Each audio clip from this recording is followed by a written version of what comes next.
Good afternoon and welcome, everybody. This would be the Jeff Cameron Show right here on 97.9 ESPN Radio. Thanks for tuning to it. I'm Jeff. That's Tom. We're online at ESPNTallahassee.com. That's where you go to listen live via the streaming free always. Don't miss anything. Sometimes you do, and that's why you can go get caught up as we post the program upon the conclusion every day, all 3 hours, to iTunes as well as in our own audio vault and on the WTSM app.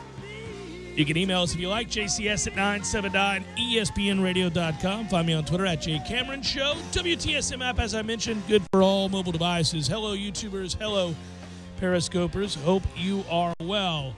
By the way, tonight we'll have basketball for you after the show concludes and after Front Row Knowles ends. We'll bring it into that 16 seed versus 16 seed, North Dakota State and North Carolina Central, followed by St. John's and Arizona State. So it begins, and you wonder, there's always breakout stars for the NCAA tournament, some guys that you would think fit the bill there. Anybody on FSU's team? I think if we were going to say that there was a person that would maybe rise to become well thought of or lead a charge that is kind of under the radar, it'd be Devin Vassell. And the news seems to indicate that that's a possibility, as word is that Leonard Hamilton said today that Phil Cofer is questionable for the game tomorrow against Vermont. He has not been able to get healthy all year long. He's been able to give it a go. He's currently in a boot. Not a good situation there, in that he is, when right, a key member of this team, both defensively and offensively when he's hitting the three ball. But he has been a shell of himself, which somewhat makes it all the more remarkable that Florida State is where they're at with the seed that they've arrived at through the course of this year. That has been a big underlying story for this Florida State basketball team, is overcoming an awful lot of stuff, including health problems for core members of the team. And you hate to hear that news on the eve of your first game in the tournament. That's tomorrow at 2. Should be noted, we'll be watching, having a kind of a watch party, a celebration of all things NCAA Tournament March Madness, but also to watch Florida State, which begins at 2. We'll be at Bumpa's Local 349. If you haven't heard the ads by now, that's where we'll be. We'll head on over there in the afternoon around lunchtime. And look very much forward to seeing you guys there and enjoying what should be a great time, great weather, crosswind breathing in there. It's perfect. Hopefully Knowles play well, but we'll stick around and watch some of those games into the evening, I'm sure. Also, 10 a.m. tomorrow morning, we'll have our pregame show, if you will, Tom and myself, the court report for the NCAA tournament, Florida State pregame show. The reason it's running there is because of the coverage beginning from Westwood One, with really laying it all out there for you, wall to wall. That begins at 11. For the start of the tournament. So we're going to hop on before that and do our pregame show 10 to 11, and that'll be a lot of fun, brought to you by Yuengling. That's correct, and it will be available via podcast right around, say, 11 o'clock tomorrow as well. So if you miss it live, but you want to hear it at your desk before we tip off at 2 o'clock, it's going to be available to you. I will personally make sure that we put it up there. Well, I tell you what, I get excited this time of year. Everybody does. It's a celebration of the greatness of the tournament, and I've always loved it. You know, I get nostalgic right around now because I grew up watching this tournament with my stepdad and my mom primarily, and my brothers, and we'd all gather. Back in those days, that's what you did. You didn't have a TV in every room. You had the one big one that or 32-inch, which you thought was big. We did downstairs, and we would all kind of curl up around that tube, get our eats on, and celebrate the moments and watch those games. And so many are etched in memory. I go all the way back before you were born, Tom. I remember very well Valvano and NC State, and I certainly remember Villanova's upset of Georgetown. So many great games over the years.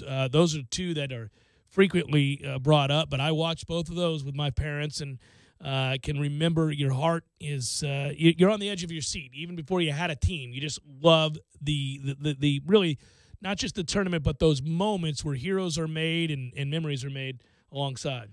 For me, I think the most memorable game I ever watched, I was actually with you, buddy. We were watching the national championship game, and that was between Nova and North Carolina. Yeah, what a game. You know, we forget because it is so recent, Tom, but that really does live up there amongst the greatest championship games ever played in this tournament because both teams were at their best that night. And they were right from out the gate. From Jump Street. They It was demanded amazing. your attention before the under-16. You're like, oh, my God, this is going to be a game. And it was. There was never a lull in the entirety of the 40 minutes. It was the opposite of Villanova's secondary run to a championship, which was like, clockwork. They were a machine. They came in, beat your ass, moved on. Did it again the next day and the next week, and then good night, Irene. The championship is ours. But that night was two heavyweight fighters trading blows, and it was impressive. And then, of course, it was capped off with the buzzer beater. And it's you know what I always think about? I think about Jay Wright walking towards Roy Williams before the ball's even in the basket. As soon as it goes up, he goes, "That's good." Remember his voice? Remember his lips? He could read his lips. He goes, "That's good." And he starts to walk to shake his hand. That's incredible. Talk about knowing your player, but also just seeing the arch and seeing the confidence with which it was shot. Knowing the play because they'd run that play a million times, Yeah. and it's the look they wanted, it's the situation they wanted. Yeah, and he acted like he had been there before, even though he really hadn't. It was really cool. I mean, that was one of the cooler reactions I've ever seen. To have a guy in slow motion when they show the replay go, "That's good," and start to walk. I mean, that is a boss. In that suit, too, you're like, okay. Well, and it never fails. I do miss kind of the individuality of the courts. Remember, the courts used to have different, themes and colors around the country for the different regions, so you kind of knew where you were watching. Nowadays you have to look at the baseline and see, what town is this? Yeah, where is at? this being played? Usually you can guess it's in a crappy town in the early rounds. That seems to be the theme. Yeah. Although we were in Nashville to open up last year. Nashville's great, yeah. You kind of look at the seats, the coloring of the guardrails and stuff like that, maybe to get an idea of what arena it might be, what hockey arena or basketball arena. But at any rate, last night when I saw the court for the first four, I thought, ooh, okay. I'm a little bit nervous. The palms started to get a little sweaty because it means it's upon us. And it is, thankfully, last year we had to wait forever and a day to play our first game. We're right out the box now. It's under 24 hours. Yeah, you're right. Didn't even think about it. We tip off tomorrow at 2, and you put it in the back of your mind a little bit. 27-7 Florida State, 27-6 Vermont, the Catamounts. We don't know a lot about them. We did talk about their roster. We did talk about a few of the guys. But I will say this. On today's show, Tom Brennan, former, and you can literally say this, former Vermont great in terms of the coach. He's their winningest coach of all time. Engineered some major upsets, including one over Syracuse that is often shown in the highlight reels of great upsets from the NCAA tournament. And he was also the conference coach of the year there, I think 5 times. He's going to join us in the 5 o'clock hour. He still does a lot of their games, does the color on a lot of their games, and is kind of a spokesperson for the university. Loves it still, absolutely. It's his adopted home. He's from Jersey, but he loves Vermont, and he knows everything there is to know about that little team. So we're going to find out from him what his thoughts are on the Catamounts, what kind of team they have, and whether or not they can upset Florida State. I would say this, they certainly could. Most of the teams, the majority of the teams in this tournament have an upset in them because they're all good. They're all good. You can't get to this thing unless you're pretty good. There are some times where a team will win their conference tournament. They're not very good. They got hot at the right time and found a way and got a little lucky, and they'll get in there and get trounced. But by and large, if you're a conference champion and you have 25-plus wins, you've had a few big games. You've had a few moments to prove that you can play. And on any given day, that's the problem with the tournament. It's also the joy of the tournament.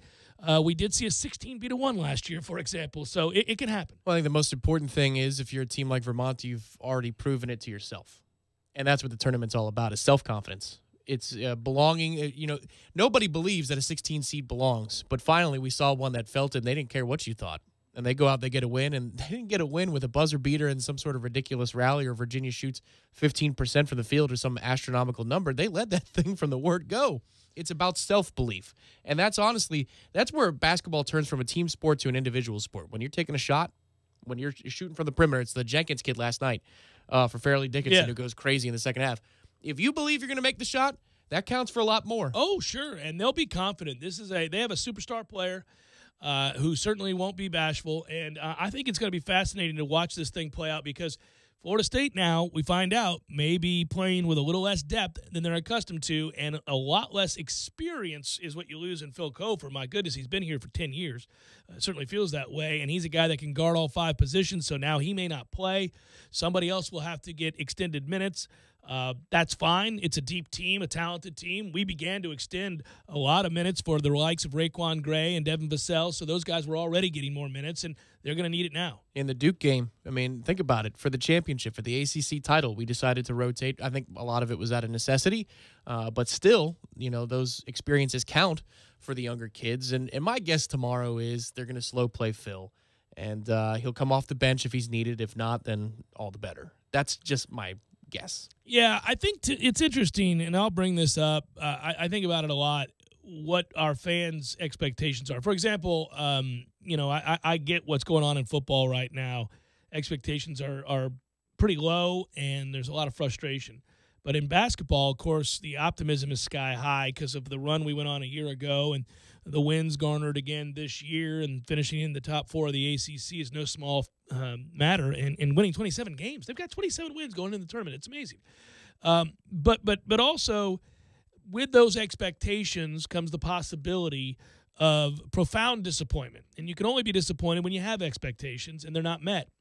And so I think that already that's a victory, that Florida State is out of place with its basketball program in 3 short years after being really down and on the verge of maybe having to make a change, to where Florida State fans are nervous like you, on the verge of this game getting tipped off tomorrow in less than 24 hours. They're nervous because they expect this team to go on a run. They've proven time and again that they're capable of it. But this tournament, nobody's immune to upsets, and you've seen it. I mean, the number 1 seed in the land, Virginia, losing to a 16 last year, only further clarifies that nobody's immune to upsets. And if you're good enough to go every year, eventually it's your turn to get upset. We've seen it happen to Duke. We've seen it happen to North Carolina. We've seen it happen to the Blue Bloods of college basketball, where they exit the field prematurely. And it's almost like your season goes for naught. I don't view it that way as much. I'm able to go and watch this game tomorrow and say, hey, look, I'll be disappointed if they lose. But where we're headed and what we've put together for the last 3 years suggests that there's real staying power here for the years to come. And I already look at that as a big-time win. Not telling you that I wouldn't be disappointed if we lost. I'm just saying that it wouldn't erase the 27 victories, the 4th-place finish, the tournament, the ACC tournament finals, etc. Well, I want it for the kids first and foremost. You I want do too, them because to they're good kids, yeah. Right, exactly, and you want them to finish on a high note, however far they go. But please don't be a one and done, just because you've earned it. If a team deserves it, and I'm sure they all do, all 68 teams in their own way deserve this group for what they've done to flip this program and the expectations around the program, especially that senior class that we celebrated on senior night not that long ago. How much have they meant to how we feel about Florida State basketball? The home court advantage, obviously, how much have they meant? It's been astronomical. Winningest record in the country at home, yeah. Right. Well, and we thought, down the stretch with the games against NC State and Virginia Tech, maybe we're going to run into a little bit of trouble. But then I also want this win tomorrow for me because really it takes the joy out of watching the tournament if you lose early. And you know what I mean? Like that the rest of Thursday and Friday, you're watching and you're like, all right, yeah, but. There's always a yeah, but as you're watching all of these exciting moments.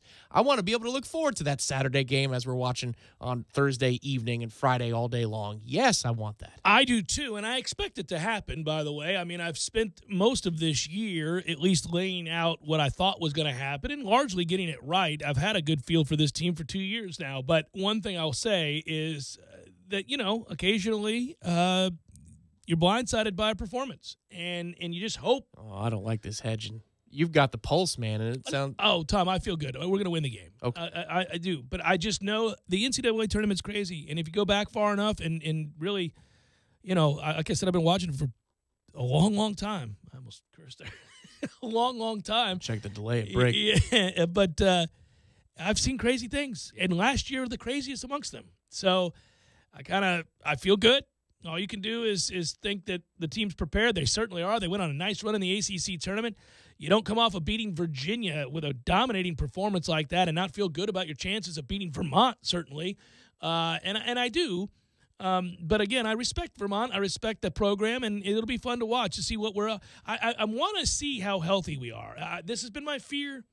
Yeah, you played the max amount of games you could with a double bye. Three games in short order. We really have just been a team that unfortunately has been beset by injury all season long, and they've found a way to overcome it time and again. I just know when you get to the tournament, you'd like to have a measure of health, and right off the bat you find out that Phil Kover may not play. It's a little frustrating. I also believe that this team is just too focused to take Vermont lightly. This is what the whole year's been about.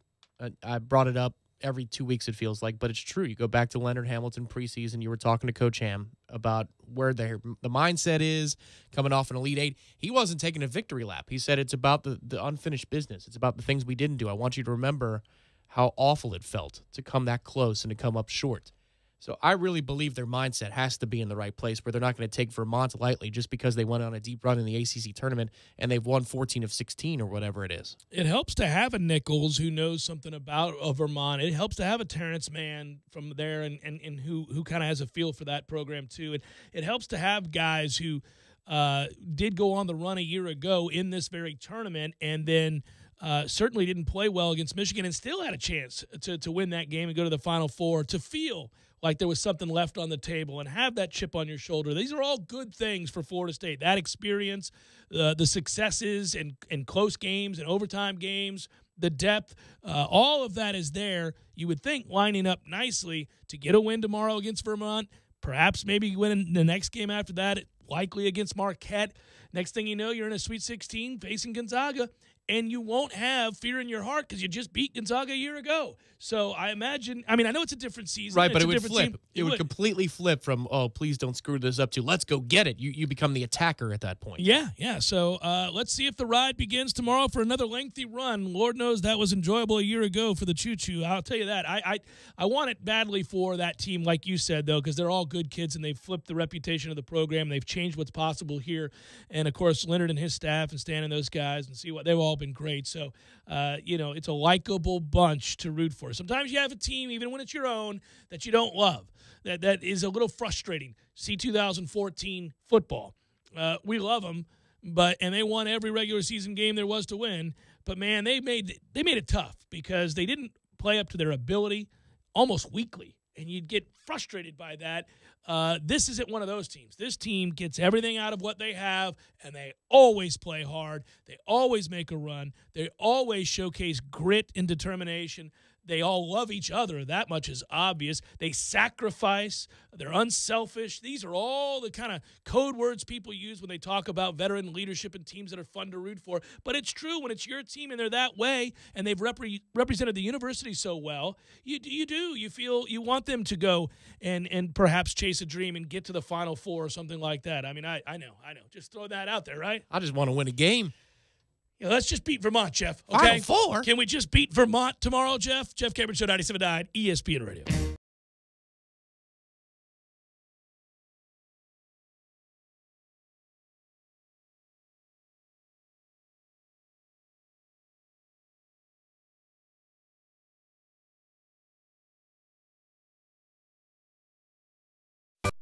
Sorry, boys, I did not have time to pack. We got this.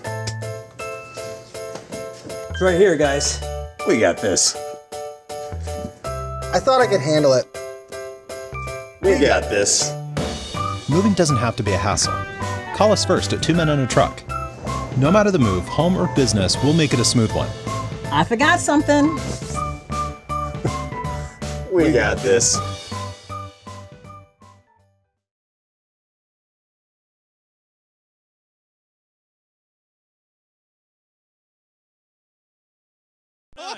And you can try that salad I'm talking about. It's delicious. Excelsior. Yeah, it's going to be perfect. And they have other things like ribs and wings and good food across the board. I like the fish. I get the fish. But we'll be watching the games and tons of beers, tons of fun. Florida State, Vermont, game 1, 2 o'clock. Bumpus Local 349. We'll be there about what, 1? Oh, easily. Till about 6? Easily. All right, perfect. See you guys there. Hey, I'm Jeff Doxey, Realtor for Capital Property Consultants, representing Premier Fine Homes. If you're thinking of owning your own brand new Premier home, call or text me at 850-545-4747 or email me, jeffdoxey1@gmail.com. You say where, I'll be there. Your Canopy Connection. The Guardian Ad Litem program is seeking volunteers to help children in our community who have experienced abuse and neglect. Volunteer child advocates will be assigned to children in the child welfare system. Our volunteers meet with the children regularly, gather information from teachers, therapists, and physicians to identify any needs that they might have, and attend court hearings to advocate for the child. Over the past year, the program has seen an influx in the number of children being brought into care. The goal is for every child to have a guardian ad litem, to feel support, and to be heard. The program is in particular need of men. So, if there are any males out there who love children and want to help, please reach out. Committing 8 to 10 hours a month will make all the difference in the life of a child. For more information or how to learn how to get involved, please visit www.gal2.org. That's www.gal2.org. Or contact Taylor Taschel at 850-606-1213. Hi, this is David at Deep South Kawasaki. Tax time is here, and Deep South Kawasaki wants to pay your tax. Yes, that's right. Choose any new 2019 Kawasaki Brute Force ATV or any new motorcycle in stock, and Deep South Kawasaki will pay the tax. Offer ends March 31st, 2019, so don't miss out. Get a new Kawasaki today, and we'll pay the tax. Deep South Kawasaki, located on US 19 South in Thomasville. Read your owner's manuals and all product warnings. Kawasaki ATVs with engines of 90 cc's and above are recommended for use by persons 16 years or older. Kawasaki also recommends that all ATV riders take a training course. We all want more energy, more strength, more results. Well, welcome to Orange Theory Fitness as you take a step towards feeling more alive today. Backed by science, Orange Theory's heart rate monitored workout is scientifically designed to keep heart rates in a target zone, spiking metabolism and increasing energy. Orange Theory Fitness is a one-of-a-kind group personal training workout resulting in more energy, visible toning, and extra calorie burn for up to 36 hours. Experience a more vibrant life today with Orange Theory Fitness. To find out more, go to orangetheoryfitness.com. Hi, welcome to this Subway ad for the new Sweet and Smoky Steak and Guac Signature Wrap. How would you like it? I'll take my ex-girlfriend, just checking in. Aw. Hey, David, it's me, just checking in. I'm doing great. Just got the new Sweet and Smoky Steak and Guac Signature Wrap from Subway. Creamy guacamole, smoky sweet Wajillo mesquite sauce, and double the tender steak. They just know what I want before I do. So, yeah, things are going pretty great for me. Subway, make it what you want. Limited time only at participating restaurants. Double meat based on average 6-inch sub. Okay, bye. Take me out to the ball game. Take me out to the crowd. Yes, yes, yes. That is right, good sir. Baseball is upon us. Hey, man, what are you having? An El Gordo and a Gordo smash. Going all in on the Gordos in honor of baseball, my good friend. Get me an El Gordo and a Gordo smash. Those are the reasons you always come back. You were all in on that singing. And I dance, too. No, not necessary. Watch. All right. Off the bar, Eddie! No, watch. And the tapping? Oh, up. Sweet Jesus, Eddie, are you all right? For it's 1, 2, 3 strikes, you're out at the old ball game. Gordos, where Eddie will dance on the bar. In baseball. Yay, baseball. In Gordos. This is the Jeff Cameron Show on 97.9 ESPN Radio.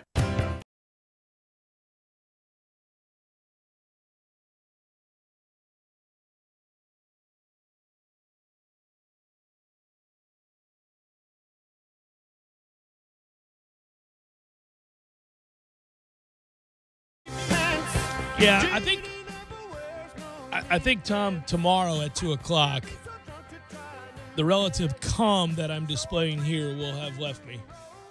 When they tip, given the ebbs and flows of basketball, it is always one that kind of causes a surge of emotion, both good and bad. I don't think there's ever a game, well, there's seldom a game that you go through, dominate from start to finish. Usually every good team provides a run in return. So even if you get out to a great start, you know that run's coming. So you never really rest easy. You're always on edge. Now, what do you think the odds are we're up by 20 with 10 minutes to play? That we're up by 20 with 10 minutes to play? Just beating that ass. They got nothing for us, buddy. Nothing.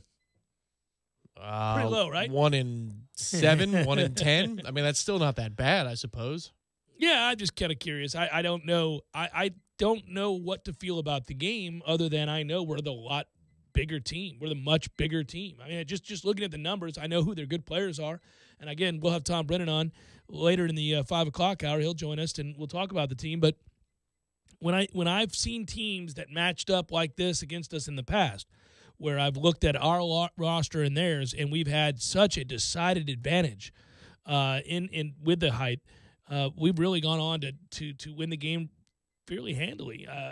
What are they going to do with a Kamaji? Right, yeah, you see the pattern of the first 10 minutes of the game, you realize, oh, we can play 21 for a lot today. Yeah, they don't have anything. Yeah, and you keep your guys out of foul trouble, and Yeah. you just, you're altering so many shots with that kind of size advantage. It's I get it. They got a big, strong guy down low who has had really the lion's share of the action offensively, but if he's the only guy, and you're out here dominating the rest of that lineup because they can't deal with your height, I really do think you could run away and hide. And I'm certainly crossing my fingers that's the case. I'd like an easy win. There was nothing better than a year ago.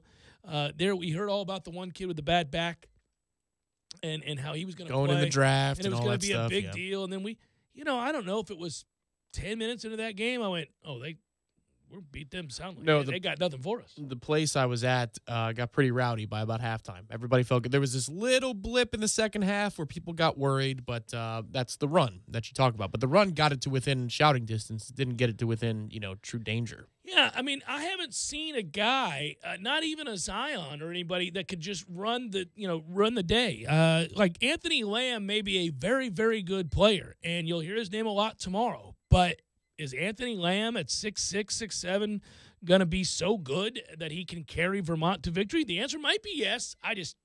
That's not usually the case against this team because of that height and depth. It would be quite the happy hour at Bumpus Local 349 if we get it done, because the game would be wrapping up right in that happy hour window. And then the cool thing is, you can stick around and watch. If the Noles get it done, I'm knocking on wood right here. I'm not trying to jinx us or do anything like that, but you can watch the potential opponent. They'll be playing right after us in Hartford. Yeah, we'll be having a good time. That's good food, good people, game to good watch. eats, all that good stuff. By the way, I will say this: we mentioned it earlier, but I should mention it again here. We did on Monday. Anthony Lamb did drop 24 points on Kansas, so I mean he's a nice player. He can have his. I agree as with long you as there. it doesn't open up like 3 or 4 other things. Yeah, and I brought up. We read the quote from Chris Mack at Louisville, and we talked about Lamb had a good game there too, and he said, "Look, he's going to make shots. He's too good. He'll make some tough shots at that.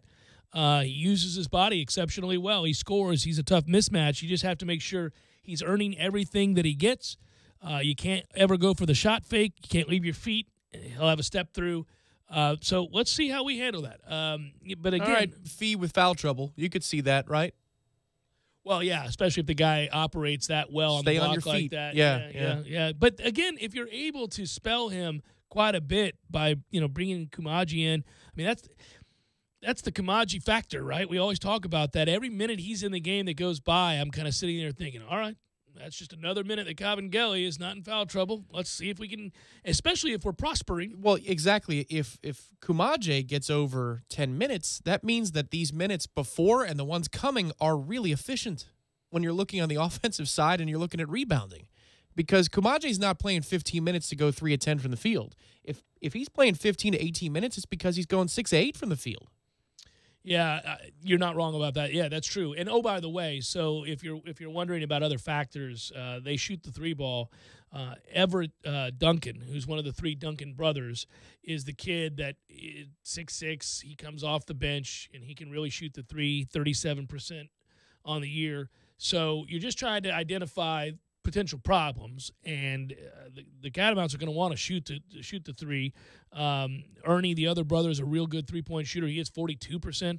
So they got some kids that can shoot it. Well, if you want to scare yourself too, Virginia Tech wasn't a bunch of world beaters last year, right? But this year, you look at what they do defensively. There's 2 pieces of game film out there mimic what Virginia Tech does. The problem is Vermont doesn't have Vautech's players, but still, you could see things that have worked against us. There's enough out there. It's funny you bring that up because I was thinking that the whole time I was watching us do what we did to Virginia. What we did for the field, what we did for everybody who watched that game was lay the blueprint out there as to how you beat Virginia. Because Florida State didn't just win that game. They really dictated the game. They really kind of, from the get-go, really set the tone of how that game was going to be played. And Virginia, surprisingly, had very little to answer with. And it was, I'll grant you they weren't shooting the 3 ball well, and they often do. But if they're not going to be able to prevent post touches, Virginia's run that everybody suspects they'll be on may be short-lived as well. That game is a perfect candidate for one where you're just waiting for the other team to go on an 8-0. You're just waiting and waiting and waiting. Next thing you know, you're under 2 minutes. You're counting possessions. You're like, oh, I think we're safe as long as we don't turn the ball over. In retrospect, looking back on it, I thought, I was still nervous at the 6-minute mark, and I don't really know why. It's 57-49. In essence, the game is over. I mean, they weren't going to come back. When we had the MJ turnover, when you didn't need the fast break, I didn't panic, but I got my attention. I go, hang on now. What are you guys doing? Let's just leave that as an isolated incident. Don't do that again. Because if you do it again, now we've got a problem. They did show a moment or two that they were on the verge of panicking. They realized what they were accomplishing. They realized what they were about to do. I don't think that same sort of thing follows you into a Vermont game. I think that's only something that can help you. I'm sure that's something that the coaching staff afterwards went, fellas, if we plan to go where we think we're going to go, we're going to play awfully close games against really good teams. And if you are spastic in the last 2 minutes of a game, you're trying to close out and just giving up the basketball the first time they show pressure and desperation, we're going to have a problem closing these teams out. You want to have these teaching moments, and they certainly did at the end of that game. Well, it was just because you're so far out in front. You could tell that they expected a lot of scenarios, but that was not one of them. They're like, it's like the proverbial guy who's in the corner in a basketball game and can't believe how wide open he is. He takes the extra seconds, like, oh, okay, I can size this up. Probably don't want to do that. Just and then catch you're guiding the ball instead of shooting the basketball like you would if somebody was coming in to close out. Yeah. And you had to do so without, like Vassell had to do against Vatek. You don't have time to think in that situation. Catch and shoot, baby. You got to catch and shoot that How thing. big a shot was that for that kid, man? I can only think that is going to come into play at some point in this tournament. Hopefully not tomorrow, but I believe Devin Vassell is going to hit a really big shot for us in the second half of this of a tournament game, of this run. I do. I think he will. He has shown the kind of moxie and confidence and what for that a player has to have to want the ball in that situation as a freshman, to want the ball that way and to believe you're going to make that shot.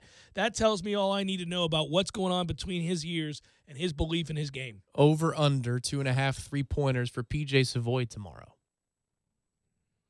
Oh, I think I'm going to go over. Not attempts, but makes. Yeah, I'm going to go over. I think he'll hit 3 or 4. Well, damn it. Okay. I feel good, buddy. You were going to say over as well? I think it's jinxed now. I think he's going 1 for 4. I'm not jinxing it. No, he hit 2 of his last 3. He started. Maybe the secret weapon. Maybe he's primed and ready to roll, buddy.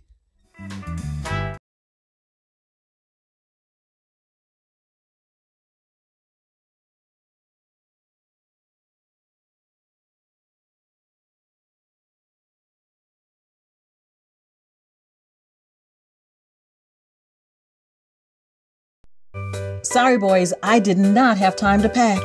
We got this. It's right here, guys. We got this.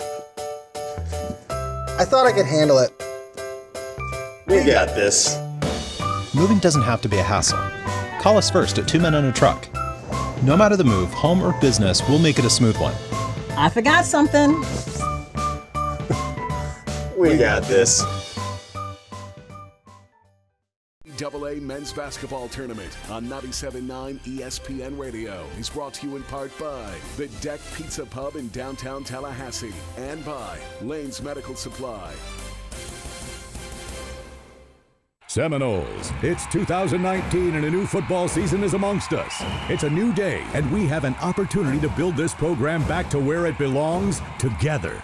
Every day we get one step faster, one rep stronger. The journey to the top includes you. We are one tribe together and we remain unconquered. We need you in Doak Campbell Stadium this fall, and that begins by getting season tickets now. Visit us online at Seminoles.com or call 1-888-FSU-NOLE and get ready to hear Touchdown, Florida State! very soon. Looking for a new place to watch your favorite sporting event? Hobbit American Grill with 3 locations to choose from. Just show them your stub. That's right, your ticket stub from any local sporting event for $1 pints and $3 crafts. BOGO Mondays every Monday with 50% off specials. Like or follow on Facebook to get all the details. PS4 tourneys, trivia, karaoke, darts, and more. Lots of daily lunch specials under $8. Happy hour specials daily and happy hour all day on Friday. The Hobbit American Grill. Thursdays are Friday Eve, and that's a reason to celebrate. No matter what you're looking for, they've got you covered every Thursday down in College Town. Centrale offers 50% off select pizzas all day, every Thursday. Or you can stop by Township for Taco Thursday. $2 house tacos, $2. Madison Social offers the Social Agreement. You and a buddy can split 1 Aurora wings, 2 Madso burgers, 2 bourbons, 2 proof Madison Socials, all for just $40. See what they did there? And don't worry about parking. Plenty of spaces available in the parking deck or surrounding lots. Check out all the Thursday College Town deals right now on thursdaysincollegetown.com.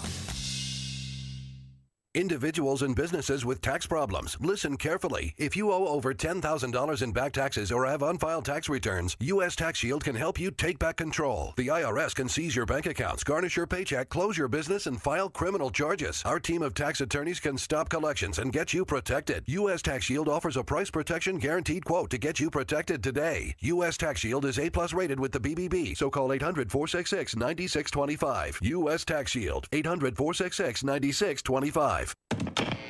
Hi, welcome to this Subway ad for the new Sweet and Smoky Steak and Guac Signature Wrap. How would you like it? I'll take my ex-girlfriend, just checking in. Aw. Hey, David, it's me, just checking in. I'm doing great. Just got the new Sweet and Smoky Steak and Guac Signature Wrap from Subway. Creamy guacamole, smoky sweet with Hio mesquite sauce, and double the tender steak. They just know what I want before I do. So, yeah, things are going pretty great for me. Subway, make it what you want. Limited time only at participating restaurants. Double meat based on average 6-inch sub. Okay, bye.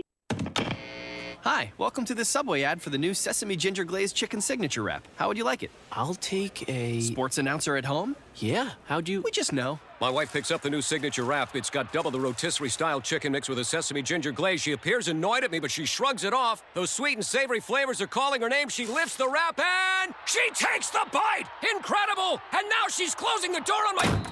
Subway, make it what you want. Limited time only at participating restaurants. Double meat based on average 6-inch sub. Hi, Chris Kraft for Infinity of Tallahassee, the new Kraft Brothers dealership. Now that we're a few months into our new acquisition, Peter and I thought we would give you an update. All of our folks have been working hard to improve the customer experience, both in sales and service. We've also realized that luxury car buyers like to save money on new cars just as much as the rest of us. So we've teamed up with Infinity Corporate to lower the price on some of our best-selling models. Come look at our flagship, the 2019 Infinity Q70 sedan. $5,000 off would be good. How about $10,000 off MSRP? The price is starting at $42,240. Compare that to an Acura RLX, Volvo S90, or BMW 5 Series. Or get a 2019 Infinity QX30 crossover for $5,000 off MSRP. The price is starting at $28,995. That's less money than an Audi Q3, Mercedes GLE, and a BMW X1. A lot less. Just more of the changes Tallahassee expects from the Kraft Brothers' newest store. Infinity of Tallahassee, 3355 Capitol Circle Northeast, across from Ted's Montana Grill. Prices include dealer preparation charge. ESPN Radio Sports Center. I'm John Ryder. UFC fighter T.J. Dillashaw has been fined $10,000 and suspended by the New York State Athletic Commission for testing positive for a banned substance, and Dillashaw has to relinquish his bantamweight championship. Major League Baseball season opened up last night in Tokyo with the Mariners beating the A's 9-7, and a sellout crowd of 45,000 was on hand at the Tokyo Dome, chanted Ichiro Suzuki's name each time he took the field. 45-year-old had 2 at-bats, walked in 1 plate appearance. ESPN's Eduardo Perez on Ichiro playing for the Mariners in Japan. What he has done for the fan base here for so many years, representing this country, they really appreciate him, and he is an absolute rock star. Get a hit or not get a hit, Ichiro can do no wrong here. During batting practice, making catches behind his back, throwing baseball to the fans, signing autographs, giving his time. This is actually as exhausting for him, I guess, as it would be for a ball player that's hosting an all-star game in his city, and even more because it's not just the city, it's the country. Now to a full slate of games in the NCAA tournament tomorrow, including LSU versus Yale. LSU coach Will Wade was suspended indefinitely earlier this month after reports of Wade offering money to recruit interim Tigers head coach Tony Bedford on potential distractions heading into the tournament. You know, in college athletic, things happens, and that's just part of life. You know, in any walk of life, any profession, things happen, and so we can't worry about that right now. I'm just focused on these kids and making sure that we're prepared for Yale and make sure that we're going to represent LSU the best way that we can at this moment. NBA tonight, 76ers host the Celtics on ESPN TV, radio, and the app at 6:30 Eastern.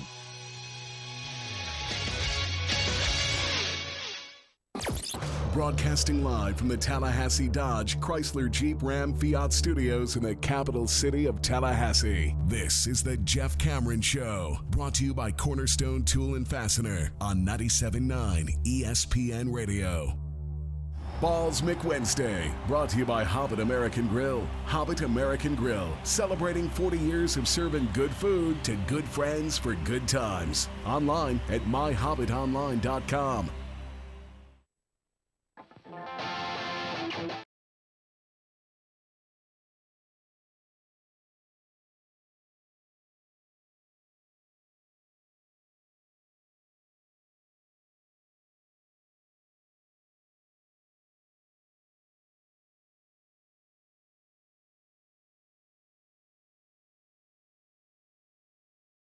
A sweatshirt.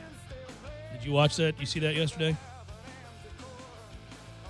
Buddying up to Saban, I'm thinking the whole time, man, do they need any more help in recruiting than to have the game's best coach fawning over Saban, wearing an Alabama sweatshirt as he watches prospects? Come on, man. I mean, maybe, but it's not like Belichick's going to take any of them. He's just going to find some dude off the street that played at Chattanooga, and he's going to make him into a superstar.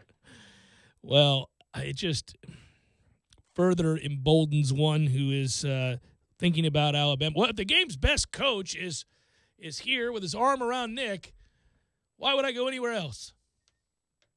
And it just also is unsettling. Like the idea, it's funny, just the idea of him wandering the sidelines for Alabama. You're like, no, it never ends. Like if he just decides I'm bored with New England, I've won enough here. I'll be defensive coordinator. He's going to be hired on after he retires as an aide, one of the 400 that work behind the scenes for Nick Saban in Alabama. And we'll be like, okay, the empire will never go away. I understand they're still susceptible to getting beat. Clemson just did it handily. But, I mean, honestly, now they've brought in Belichick into the fold. What are any of us going to do from here on out? New analyst Sean McVay, offensive analyst. It's what he does in the offseason is he gives him a bunch of tape, some grades. I'm not working for the NFL team right now, no problem. I'm actually interested in what's going to happen with the Rams. Obviously, in the news again as they pick up the all-time sack leader from the Packers. That's a sign that certainly Green Bay is moving in another direction. Well, yes. Matthews is expendable, I guess. But also he's getting old and old fast. It's not quite Priest Holmes, but it's noticeable. Well, I always think that too with guys at that position. I mean, if you're a linebacker / in, you're coming off the edge. If you lose speed at all, we're done here. There were a couple of Fox broadcasts this year. I couldn't pinpoint the week for you, but both times the analysts, different guys, were saying the same thing. They were trying to put a very nice spin on the fact that Clay Matthews isn't good enough to start anymore. It's sad how quick it goes, man. That league is unforgiving, and you usually see it in your own guys. You're not paying attention to everybody else's legends that are beginning to wane, but you see it with any of the guys that you've especially liked. Like, if you bring it back home to Tampa Bay, we had some decisions to make, and I'm looking along that defensive line going, well, Gerald, I don't know. At this price? You start really entertaining the idea, especially because Vita turned out to be all right at the end of last year. Remember when we got rid of Derek Brooks? The whole world hated it, and I thought, well, it's probably time. And there was a little talk that he might sign with the Saints for about a week. Yeah, it was. There was also a slight hint that he could go to Minnesota. I agree with you. I think it's so hard when it's legends that have been an ambassador for the city and for the franchise. A Ring of Honor kind of guy is different than just a guy who was a real good player. Nobody feels as passionately about, say, Rondé Barber as they do, Derek Brooks. Oh, okay. Yeah. I mean, Rondé Barber's a guy I was yelling repeatedly, don't pay him. He actually ended up proving me wrong in that sort of hybrid role, that he was not really a true corner anymore in the second half of his career, but we found a way with him. We found a way, and, well, you put somebody in a position to succeed. You're not lining him up outside like we did for 1 week against Terrell Owens, and that didn't turn out very well. Let's play Press Man with Rondé on TO and see how that goes. Yeah, well, the two teams, he never wanted to see him again, and he certainly never enjoyed seeing Carolina, because the dual back system in which they just ran over his ass repeatedly. I always felt so bad for him having to stick his head in there. That was just one trucking after the next. And he would, to his credit, he would, but he never made that tackle. What was crazy about those years, I mean, probably about 5 or 6 of them, was you have both Carolina and Atlanta with a jumbo back and a scat back. But they'd always start out with the scat back. And you're like, are you guys, do you just not watch the film at all? You need to take the bruiser. If it's TJ Duckett, we're in trouble. But if you're going to put Warrick Dunn out there, we got you all day. Yeah. We'll bottle his ass up. But that's because we had speed from Derek Brooks at linebacker, who could go anywhere you wanted to go. I mean, hell, think about that. I don't know. I've never asked Derek this, and maybe next time we have him on, I will. But imagine being a guy that was designated to shut down Mike Vick and do it every single time. I mean, he's a shadow to Vick. Vick was forced to stay in the pocket and throw the ball against the Bucs, and he couldn't do it. Couldn't do it because that was his downfall to begin with. He was never accurate enough to consistently beat you from the pocket. He had to engineer big plays with his legs more often than not, and he couldn't make them against Tampa Bay because of Derek. Oh, we would get excited for the Atlanta game twice a year. A lot of teams would be like, oh, God, it's Vick. We were like, yeah, all right, bring it on. Here's another dub. Other news regarding the NFL and or baseball as we are. Can you believe how close we are to Major League Baseball starting? By the way, shamelessly, I will plug what we have here, 97.9 ESPN Radio. Of course, Braves are back this year, and that's a fine team right there, a real good team, and a fun team to watch and listen to. And we'll be back doing that again this year. We will be doing that again this year, which means next Thursday. Remember last year we did the opening day broadcast of the Braves, and we got a lot of angry calls and emails saying, if you replace the Cameron Show with midday baseball for all of their matinee games. I had to respond to the folks saying, guys, it's just opening day. We do this for opening day. We're going to be up at the Corner Pocket anyway, which is what we're doing again this year next Thursday. Yeah, for opening day, We'll be at the Corner Pocket Bar and Grill. Bring in baseball season. It's $2 beers, $2 hot dogs, all that stuff. The whole deal, yeah. It'll be great. But that's going to kick off a full slate of baseball. We carried about 110 games last year. It'll be about the same, 110, 120 games this year. I'll be honest with you, and it might be because I'm old, but when I hear, first of all, I've come a long way. You Braves fans know this. I've come a long way in sort of over the years putting down and certainly reaching out with the olive branch. I don't hate the Braves the way I once did. When I first came on the airwaves, I had no time for the Braves, but things have changed over the years. That's a likable team last year, It's too. a really likable team. I've mellowed quite a bit, but here's what I was going to say. And this is probably why maybe I've actually kind of, again, been less angered by the Braves' mere presence. And that is their broadcast team is fantastic. They really do a good job.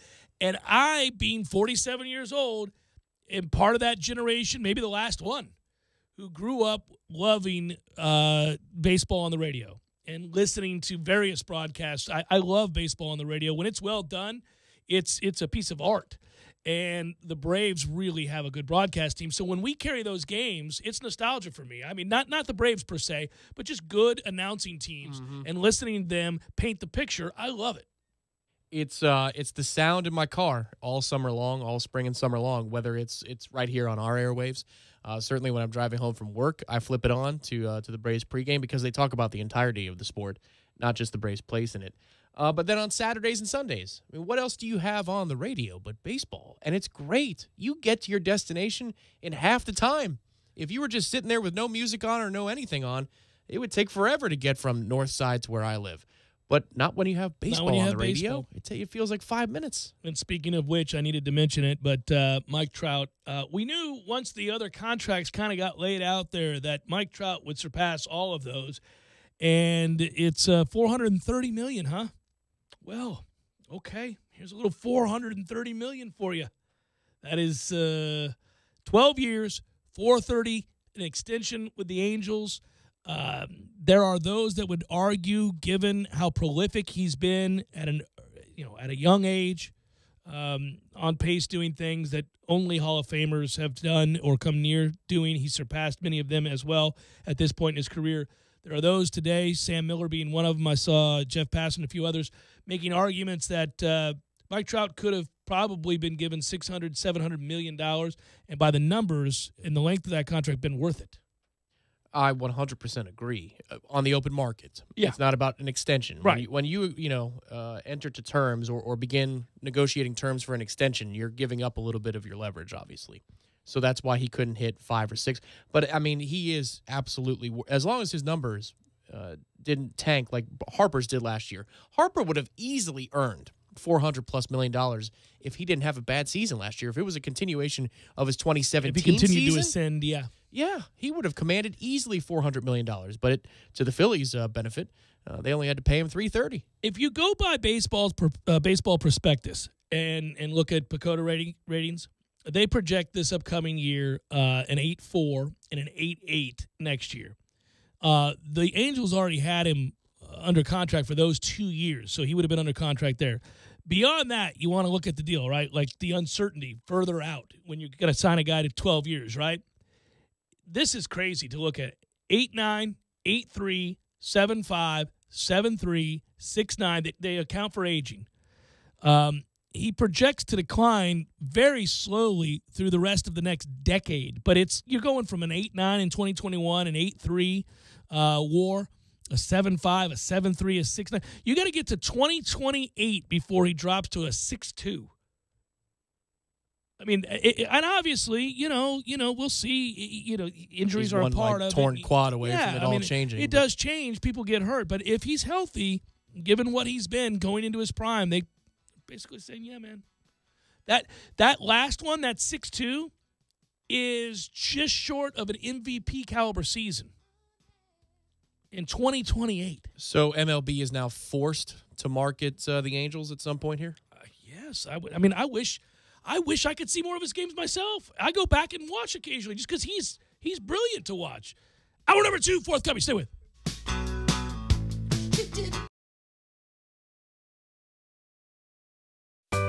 Sorry, boys, I did not have time to pack. We got this. It's right here, guys. We got this. I thought I could handle it. We got this. Moving doesn't have to be a hassle.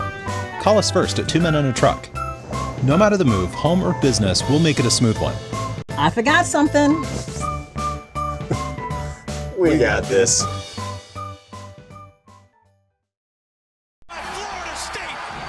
That much has to offer. The NCAA Men's Basketball Tournament on 97.9 ESPN Radio is brought to you in part by Wit and Glass, Pockets Pool and Pub, and by Truck and Car Concepts.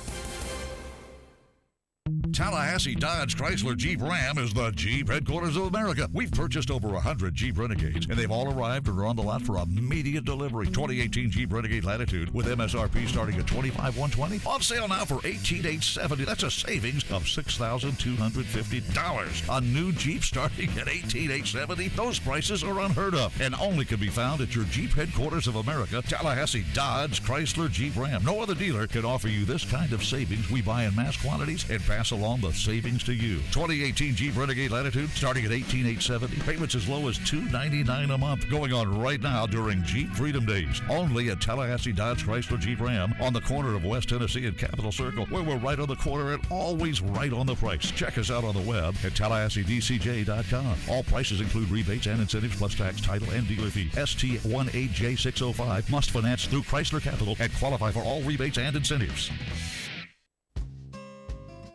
Change your oil at Superlube every 3 months or 3,000 miles for a longer-lasting engine and better gas mileage. Change your oil at Superlube today, and for a limited time, you'll get a free car wash. Right now at Superlube, you never need an appointment. You'll be in and out in no time. And with 19 Tallahassee area locations, there's a Superlube just minutes away right now. Boy, this place is sure convenient. How I love to Superlube my car, lube my car.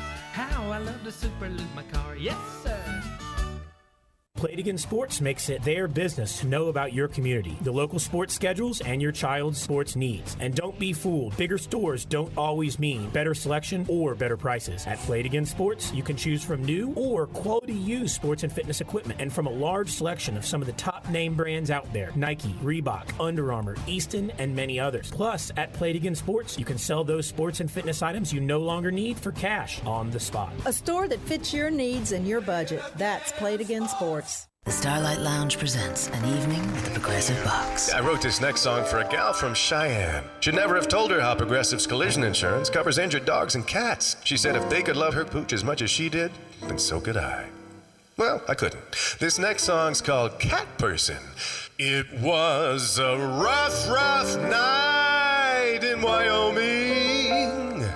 The cat was out of the bag. Progressive Casualty Insurance Company and affiliates. Pet coverage not available in New Hampshire and North Carolina. Save the dates. Jerry's Famous Cigar Shop has rounded up some big names for the second annual Cigar Festival, April 11th through 13th. Meet Rainier Lorenzo of HVC Cigars, Danny DeFabio of Rodriguez Cigars, and Carson Sereno, owner of Sereno Cigars. Walk away with free cigars, great swag, and memories to last a lifetime. The second annual Cigar Festival is at Jerry's Cigars, April 11th, 12th, and 13th. Find out more at jerryscigarshop.com. Tallahassee's #1 destination for cigars. Hendrick. It's the one race that everyone wins. Find new roads at the first annual Dale Earnhardt Jr. Race to 500. Dale Earnhardt Jr. Chevrolet has to sell 500 cars now through April 30th. So start your engines, hit the gas, and save big.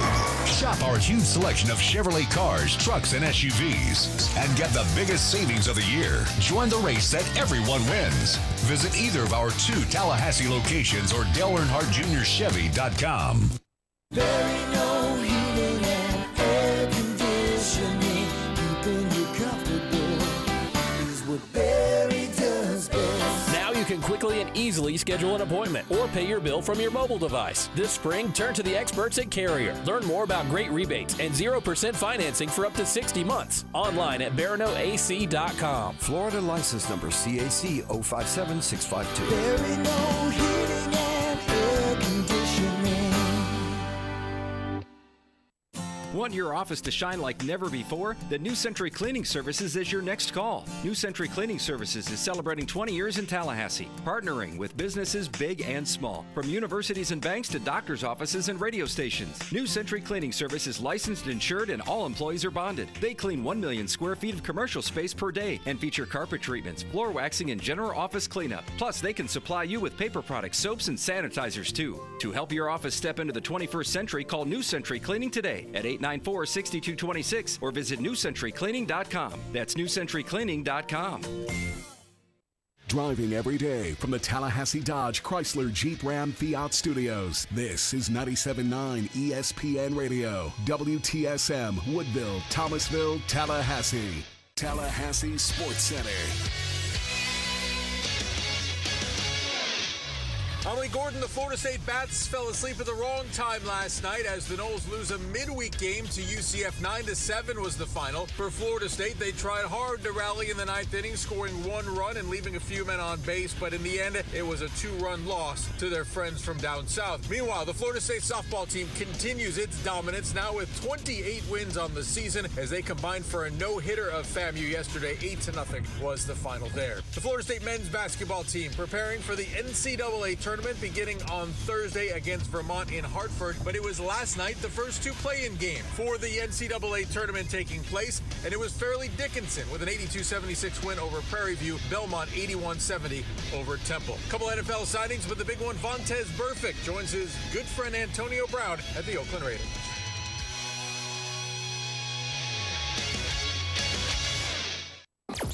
Broadcasting live from the Tallahassee Dodge Chrysler Jeep Ram Fiat Studios in the capital city of Tallahassee. This is the Jeff Cameron Show, brought to you by Cornerstone Tool and Fastener on 97.9 ESPN Radio. Balls McWednesday, brought to you by Hobbit American Grill. Hobbit American Grill, celebrating 40 years of serving good food to good friends for good times. Online at myhobbitonline.com.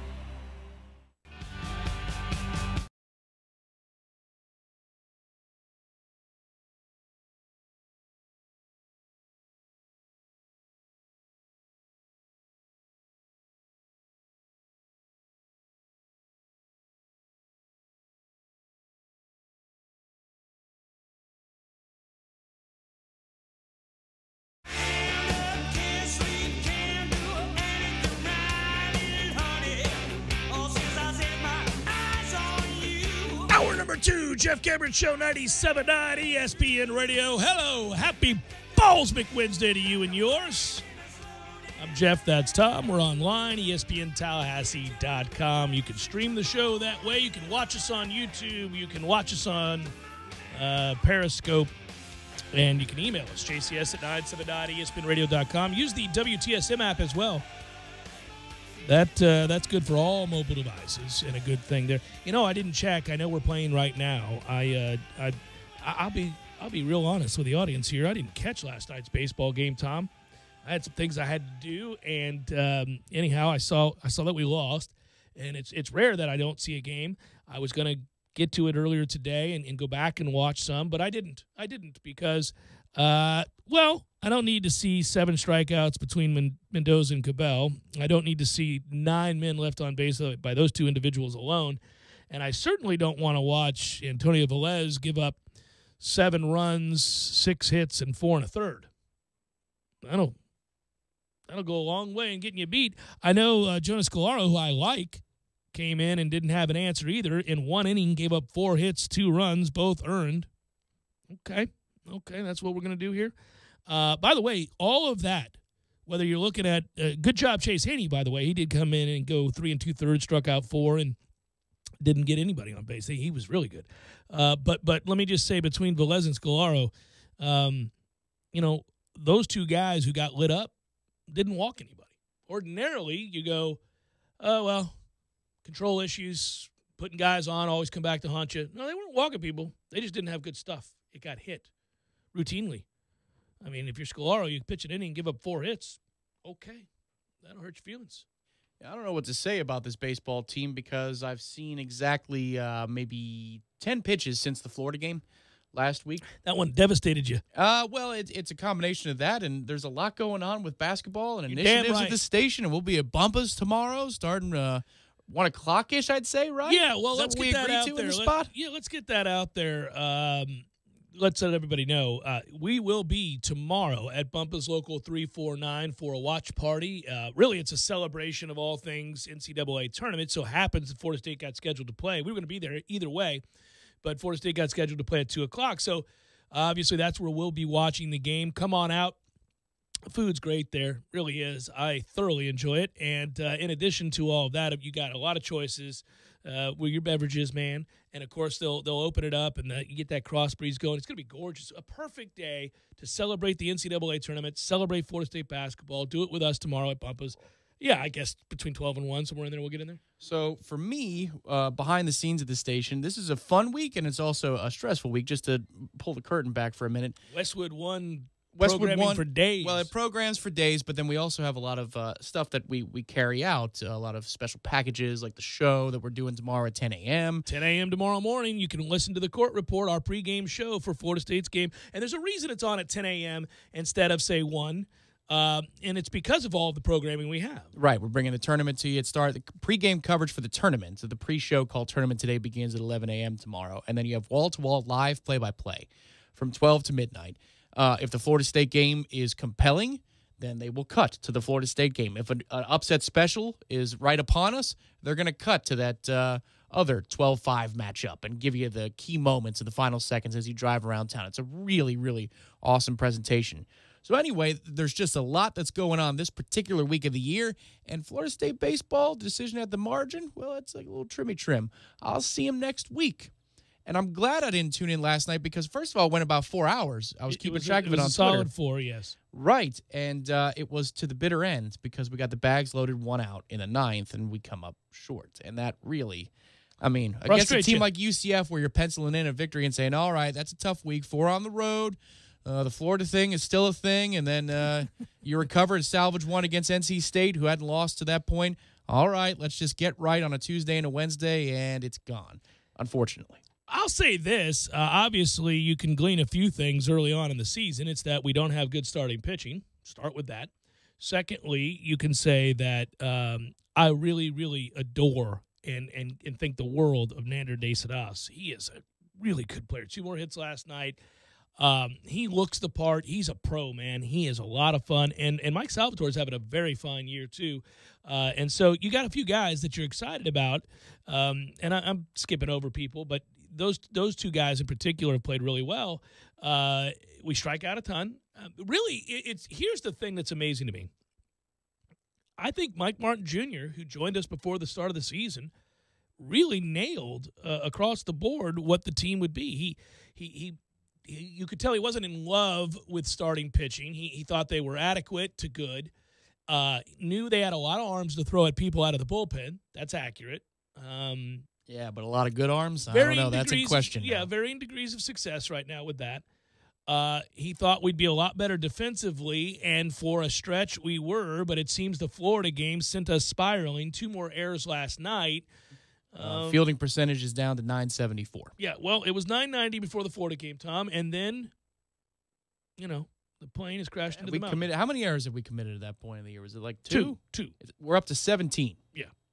15 errors from the Florida game on. Sweet mother of God. 15. Played 5 games. Some things happened, Tom. Oh. Some things happened. That's where you say, and I don't know what the answer is other than to say maybe beat Florida. I mean, they got to get the monkey off their back. It's killing them, and it's killing them in more than that game. It has a carryover effect. I don't know. I would never say that about a pro baseball team. It doesn't happen that way in the pros. In college, though, these kids are really influenced by a lot of things. They're young, impressionable, and the whims of emotion, as I like to refer to them, obviously really wide swings when you're a college baseball player. We see it all the time. When things begin to unravel, it can have a piling on effect. And I don't know exactly how these guys are made up mentally, but all I can do is look from afar and say, obviously, what took place in blowing a 6-0 lead in the middle innings against Florida, one simple error to start an inning, has really turned into a nightmare scenario in which they went on to lose 4 more times, blow leads, failure to pick up the ball, starting pitching struggling. A lot of things have happened. Of course, if you're cynical and you think, listen, we were never that good, we weren't playing anybody, you may have a point there too. The one thing I thought when we struggled with Virginia Tech was, how good is Virginia Tech? I want to know. And they're 14-6 so far in the season. In conference, they're 500, 3-3. So obviously we dealt them 2 of those 3 losses. But it was in that moment I said, all right, I know the schedule's been light, but how light has the schedule been, and how good is Virginia Tech? And I mean, you could see it. If you're front running and you turn off the Florida game last week in the 5th inning, you think, oh, all right, we've turned a corner. Maybe we've passed Florida as a program. Then you wake up, you check the box score, you go, oh no, this is like Groundhog Day, man. Are we in store for a couple more years of this nonsense? All I'd say overall, though, is the reason I'm also not tuning into every pitch of Florida State baseball right now. The basketball team's doing great, but usually they'll figure it out. They do tend by to the figure it second, out. third week of April. They then do tend to figure things it have out. turned around. I think, though, Tom, the reason why, if you are an alarmist and you want to hit the panic button, I'll tell you a way you could do it. You could look at the fact that they gave up 45 runs in 3 games, 50 runs in 4 games. Florida, 3 NC State games. 50 runs in 4 games. Again, if you'd like to, go take it further, when you're giving up 35 runs in 2 games. Right. Or 36 runs, 36 runs in 2 games. Look at it this way. You give up 20 to Florida, right? And then you gave up 16 in your first game against NC State. It's still 30 more over the weekend. I mean, so you could look at the Florida one and say, well, that skews the numbers. Not really. Not when you're averaging 10 runs a game. No, man. 3. When you lose, it's crazy. And Ira brought this up the other day when we were doing headlines. He said, you really could have lost the Virginia Tech series. You had to win in 10 innings with a big dramatic comeback. You tie it dramatically, then you win it dramatically. But you gave up 8 runs in that game, okay, and you won it in extra innings. You turn around and got goose-egged the next game, and you gave up 6 runs in that game. So now you've given up, obviously, 14 runs in 2 games, and you did come back and win on that Sunday 5-2. But there were some signs. I mean, you're really, really struggling. Then you turn around and give up 20 to Florida, 16 to NC State in the first game. You give up 9 more in the second game, and you win 7-5 in that third game. It looks like our Sunday is better than most people's Sundays, but is where we are right now. I think it's the offense needs to carry the day, and for the moment at least, the offense needs to outslug pitching and defense. right? It is amazing to me when you've been on the air for as long as we have and as long as I have, you understand not to be so reactionary, right? But there is no the stretch that we have right now where there's a sense of indifference and apathy for two major sports. It's rare that I've ever experienced this collectively from the fan base. And I think there is major apathy that is set in with football and baseball. Well, with baseball, I think everybody's just waiting for the conclusion of the season, and then everybody's going to dial in for whatever it is, a regional weekend, super regional. Not likely looking right now, but hey, listen, a couple of years ago, we never thought we'd beat Omaha, and we got out there. I think people just want to see the end. They want to know how the movie ends, but you don't have to take me through every blow-by-blow till we get there. The Mike Martin movie, right? That's what you're talking about? Yeah, because they know this is it, and then from there, they move forward with – it's interesting because you can posit this. It appears to be a foregone conclusion that Mike Martin Jr. will get this job. I think for all intents and purposes, that decision has been made. Now, that will be popular with some. That's interesting. Very unpopular with others. That's how that's going to go. There will be no shortage of opinions, I should say, about that hire.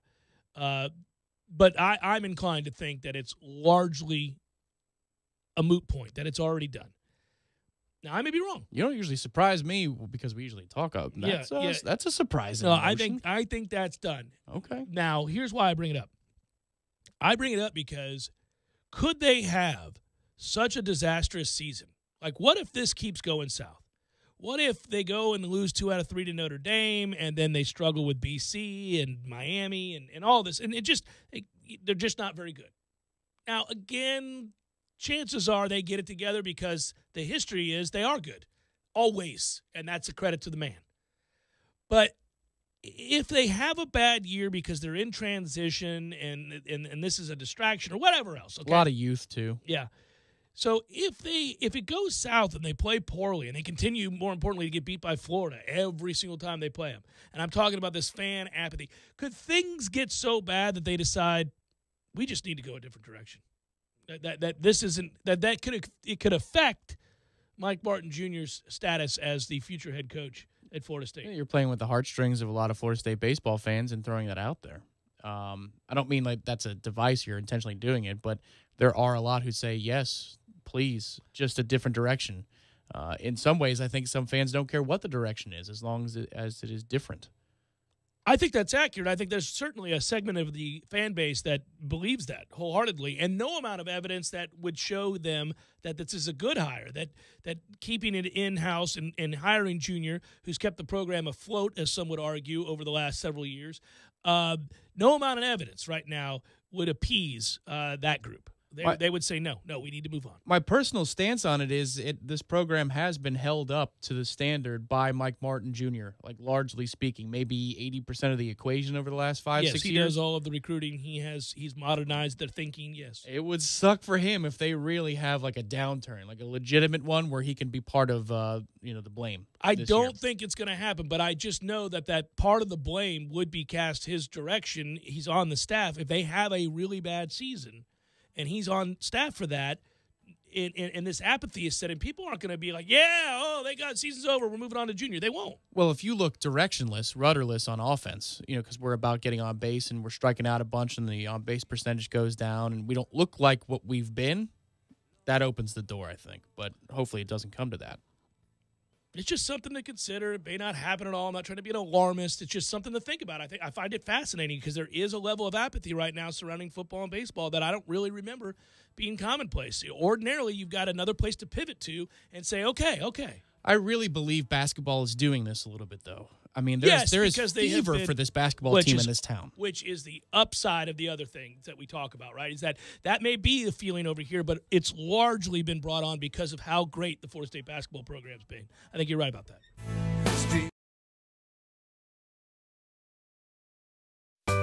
Sorry, boys, I did not have time to pack. We got this. It's right here, guys. We got this. I thought I could handle it. We got this. Moving doesn't have to be a hassle. Call us first at 2 Men and a Truck. No matter the move, home or business, we'll make it a smooth one. I forgot something. We got this.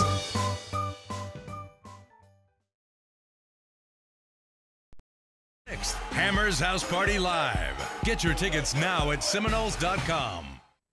Are you ready to experience an awesome fishing expedition? Sea Quarters Marina is home to several great charter services. All charters are customized based upon the types of fishing opportunities available and the type of fishing the customer requests. The Northwest Gulf Coast offers a variety of different angling adventures thanks to unspoiled back county islands and crystal clear flats. For more information regarding charters, call Sea Quarters Marina at 697-8400 or online at seaquartersmarina.com.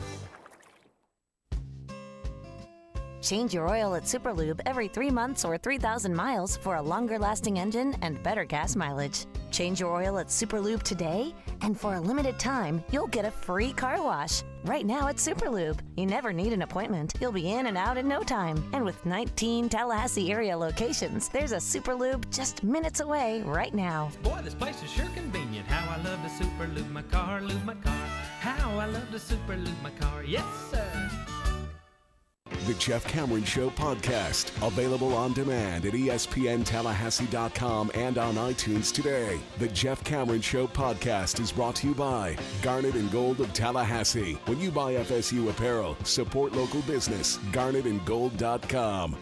Dad, what are you doing? Cramming for college. I'm the one going to college. Yeah, but we need to figure out how we're going to pay for it all. Discover Student Loans. Discover does student loans? Yeah, they're one of the top student loan lenders in the country. It takes 15 minutes or less to apply, and there are no fees for the life of the loan. Best of all, I can earn cash rewards if I get good grades. Really? Yeah, we still have time to apply and get a great rate. So I can just chill. College kids still say that, right? No one says that, Dad. Really? Yeah. Visit discoverstudentloans.com to apply today. Limitations apply. Are you tired of those corporate and stale cut-rate haircut salons and barbershops? Introducing All-Star Cuts and Styles, located in a new shopping center off Old Bainbridge and West Tharp next to the Family Dollar. All-Star Cuts and Styles promotes and celebrates individualism through the art of grooming. All-Star Cuts and Styles staff has more than 20 years of experience with every style you can think of, so you can relax in their sleek and clean barbershop and let them do what they do best. All-Star Cuts and Styles, again located at 950 West Tharp Street next to the Family Dollar. Like them on Facebook today or call for a convenient appointment at 850-765-1223. Hi, Chris Kraft for Kraft Nissan. It's that time of year again, tax returns. And year after year, we get countless phone calls here at Kraft Nissan about our New For You program. Just last week, I got one of those calls myself. It was a young woman who said she had gotten a couple of thousand back on her taxes and that all of the used car lots she visited were trying to put her into cars with over 100,000 miles on them. I told her that every year during tax season, Kraft Nissan puts literally hundreds of people into the first truly brand new car of their life. That's right, Kraft Nissan's New For You program has been copied by dealers across the country, and it's a game changer. So if you're thinking you need a car when you get your tax return, why not make it a brand new car from Kraft Nissan? Remember, credit scores under 600, no problem. Recent bankruptcy, no problem. Recently divorced, no problem. Grab your tax return check and come see how 4 to 5 people get approved at Kraft Nissan. People all around Tallahassee are discovering if you have a dent in your credit, now more than ever, if you don't see the Kraft tag on your car, you paid too much, way too much. Kraft Nissan on Mahan Drive between Academy Sports and Costco. We all want more energy, more strength, more results. Well, welcome to Orange Theory Fitness as you take a step towards feeling more alive today. Backed by science, Orange Theory's heart rate monitored workout is scientifically designed to keep heart rates in a target zone, spiking metabolism and increasing energy. Orange Theory Fitness is a one-of-a-kind group personal training workout resulting in more energy, visible toning, and extra calorie burn for up to 36 hours. Experience a more vibrant life today with Orange Theory Fitness. To find out more, go to orangetheoryfitness.com. This is the Jeff Cameron Show. Jeff Cameron Show on 97.9 ESPN Radio.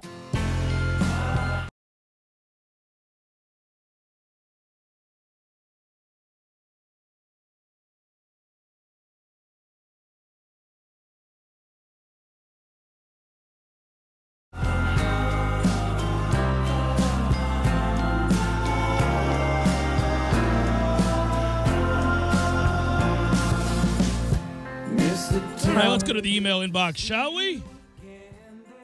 Jeff, email. FSU basketball, Seminole headlines and such. A bunch of stuff here. What are the chances, writes John, that after losing to Duke in the ACC championship game, that the Noles disappear, similar after they did in the regular season loss to Duke. Also, if it should work out, how do you think we match up against Gonzaga? All the best. Much love to you. Well, thank you, John. First of all, I would say this as far as the Duke question. I don't think it's the same thing. I know Leonard Hamilton said during the course of the season when we lost to Duke in heartbreaking fashion after playing our guts out, that it had a psychological impact on the team, that they went into a bit of a rut. I would disagree with him. Now, I know that's crazy to say because he's the coach and he's a good one and he's got the feel of his team. I think what happened next was a mixture of exhaustion and injury. Those two games, remember, we had to turn right around upon losing that game against Duke and go up to Pitt. And I said the first time we came back on the air that we were going to lose that game because it was such a quick turnaround. And, yeah, we were emotionally distraught, but they gave everything they had, and I think because they weren't physically healthy, it took a lot out of them physically, less so mentally. I'm sure mentally they were affected, but I don't think for 2 games. Maybe for 1. Maybe if you want to make that argument for Pitt, okay. I thought they'd be tired. I thought they'd play lethargic. I thought it was important for them to get off to a good start against Pitt, and that if they didn't, we were going to lose the game. I predicted we would lose the game to sorry-ass Pitt. And then when that happened, I thought, no big deal. The follow-up loss to me against Boston College, you've got the game won. You just stopped playing. They lost their defensive intensity. They lost their focus. I don't think that's a hangover from Duke. They're up 15.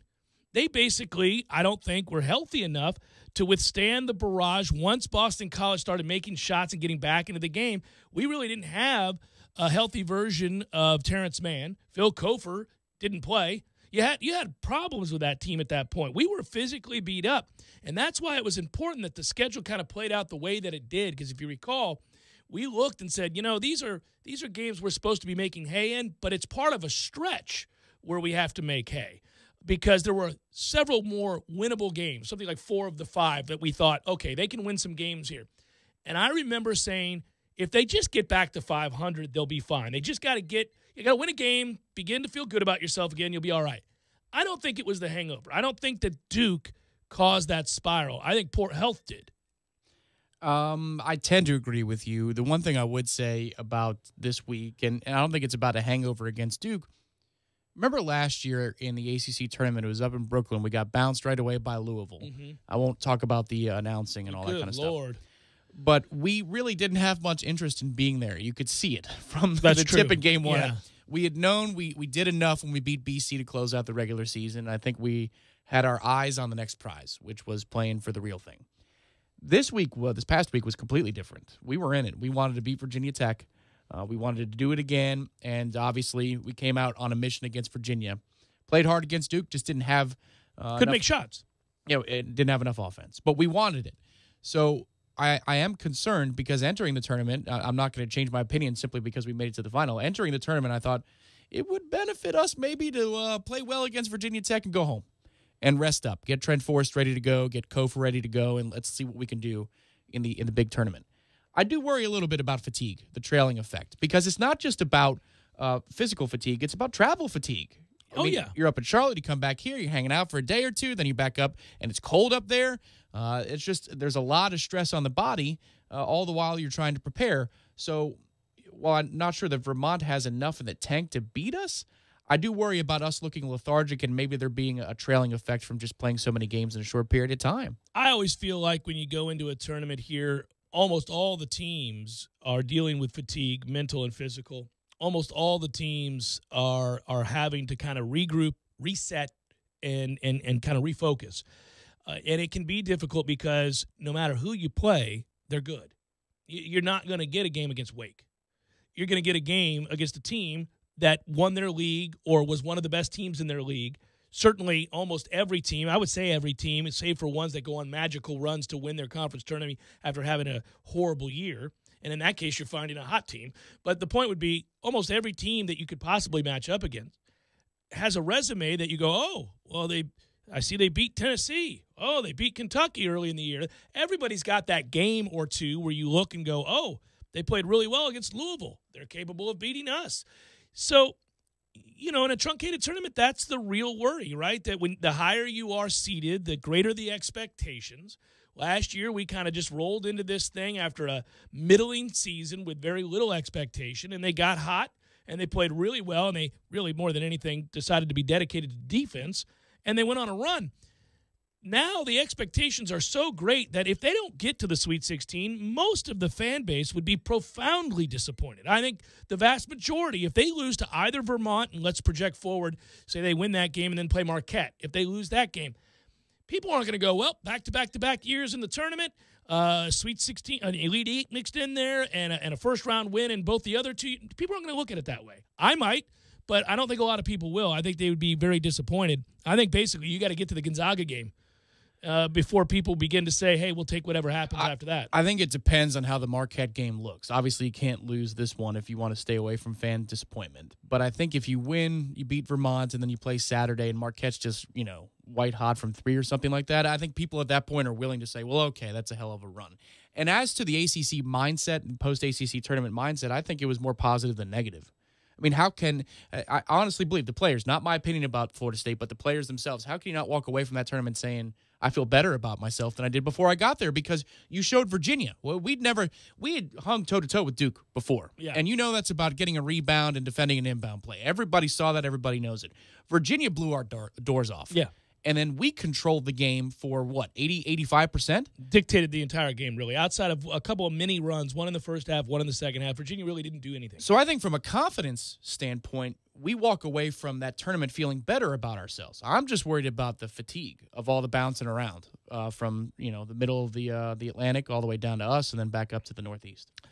I worry about that. I worry about, a truncated tournament, by definition, You have an off night, you're going home. It's over. There's nothing else left. This isn't part of a regular season. It's a tournament, and, it can work in your favor and negate an average year, as it did a year ago, and it can really work to hurt you. See Virginia. I mean, we keep bringing this up, but Virginia wins over 30 games last year, both the regular season and tournament title. They get beat in the first round, and nobody cares about any of those accomplishments. So this is what can happen, and I think you just have to be mentally prepared for that. You hope like hell that they're right and they're feeling good and they're mentally prepared. But sometimes it's just you get a little unlucky. Sometimes you get lucky. Well, I'm going through that exercise right now of really making sure I remember. Like, how sometimes you can fortify your memory by going back and really thinking about something. It's like when somebody says stop for 2 minutes, and if it's a historic day. Yeah, look around. Look around and remember little in. details. I'm going to sit back tonight especially, and I'm going to remember the Virginia win in the tournament. I'm going to remember overtime against Louisville and coming back from 10 points down the second half, the overtime game against Virginia Tech, and how thrilling that game was after a first half where we looked dead and buried. I'm going to remember how loud it was for that second half of the Tech game, or how loud it was for Duke and the win over freaking LSU, where from the corner the ball goes straight up in the corner pocket bar and grill. Yep. It was before the Florida game. Yeah. It was the Thanksgiving show. Yep. And that thing goes off the front of the rim and straight up into the air and in. I mean, there are a lot of awesome. The Syracuse game, you get out to this big lead away. And you blow the big lead, and you're like, oh, God, we're going to lose by 20. And then you come back and you stop them a second time in the same game. There's a lot to be proud of with this team this year. Resiliency has been the hallmark of the team, and second half runs when they had to have it, whether they were in a close game or they were down, they always went on a run. That's one of the reasons that I feel good about the upcoming tournament. Now, again, you enter in knowing anything can happen, but if you want to find a team that's mentally tough, that's been through the rigors requisite of a team to have the fortitude late to believe that they can win a game when things aren't going well or you're not playing your best, it would be this one, because they've done all of those things that you just cited. We've seen all of those moments. I mean, really, there's one game where you go, what was that? And it was the early Virginia game. That's the only one where you're like, what the hell? We're just getting stomped. Yeah, I agree. That's it. The only other time I really scratched my head, well, that's not true. Virginia Tech was one, but now that we played them twice, I realized that wasn't a fluke. No, they're just that wasn't about us. That was about how good Virginia Tech is. Yeah. It was the game plan against North Carolina in that first half. I'm like, good God, are we just Only threes, huh? We fell in love with it. That's just kids getting carried away. They gave us the threes. They wanted us to take. And we hit some low percentage ones and fell in love with it. Fell in love with it. You got to worry about that. It can happen. You see a lot of teams do that. Usually the more experienced ones have somebody step up and say, they want us to keep shooting these. So let's go to the basket. I don't think they'd ever do it with a 4-5 or maybe they will sometime down the line. But I'm just so happy that we are not in the same bracket as Virginia Tech, because I was legitimately worried that we would be a 4, they would be a 5. And I thought, oh, no. Man, play them again? I mean, just to see them at some point along the way, please no. And thankfully, Duke can deal with them in the Sweet 16 if it goes chalk. Heads up, join the FSU Autism Institute on Sunday, April the 7th from 1 p.m. to 4:30 p.m. for their third annual Kicking It for Autism Soccer Clinic in partnership with the FSU soccer team and coaches. An event for all ages and abilities. Net proceeds from this event will benefit the FSU Autism Institute. For more information, please visit FSUcard.com. 97.9 ESPN Radio is a title sponsor of that event, and we couldn't be more proud to be. I agree. Kick it.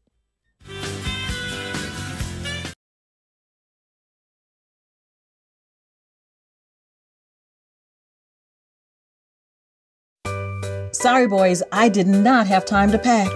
We got this. It's right here, guys. We got this. I thought I could handle it. We got this. Moving doesn't have to be a hassle. Call us first at 2 Men and a Truck. No matter the move, home or business, we'll make it a smooth one. I forgot something. We got this.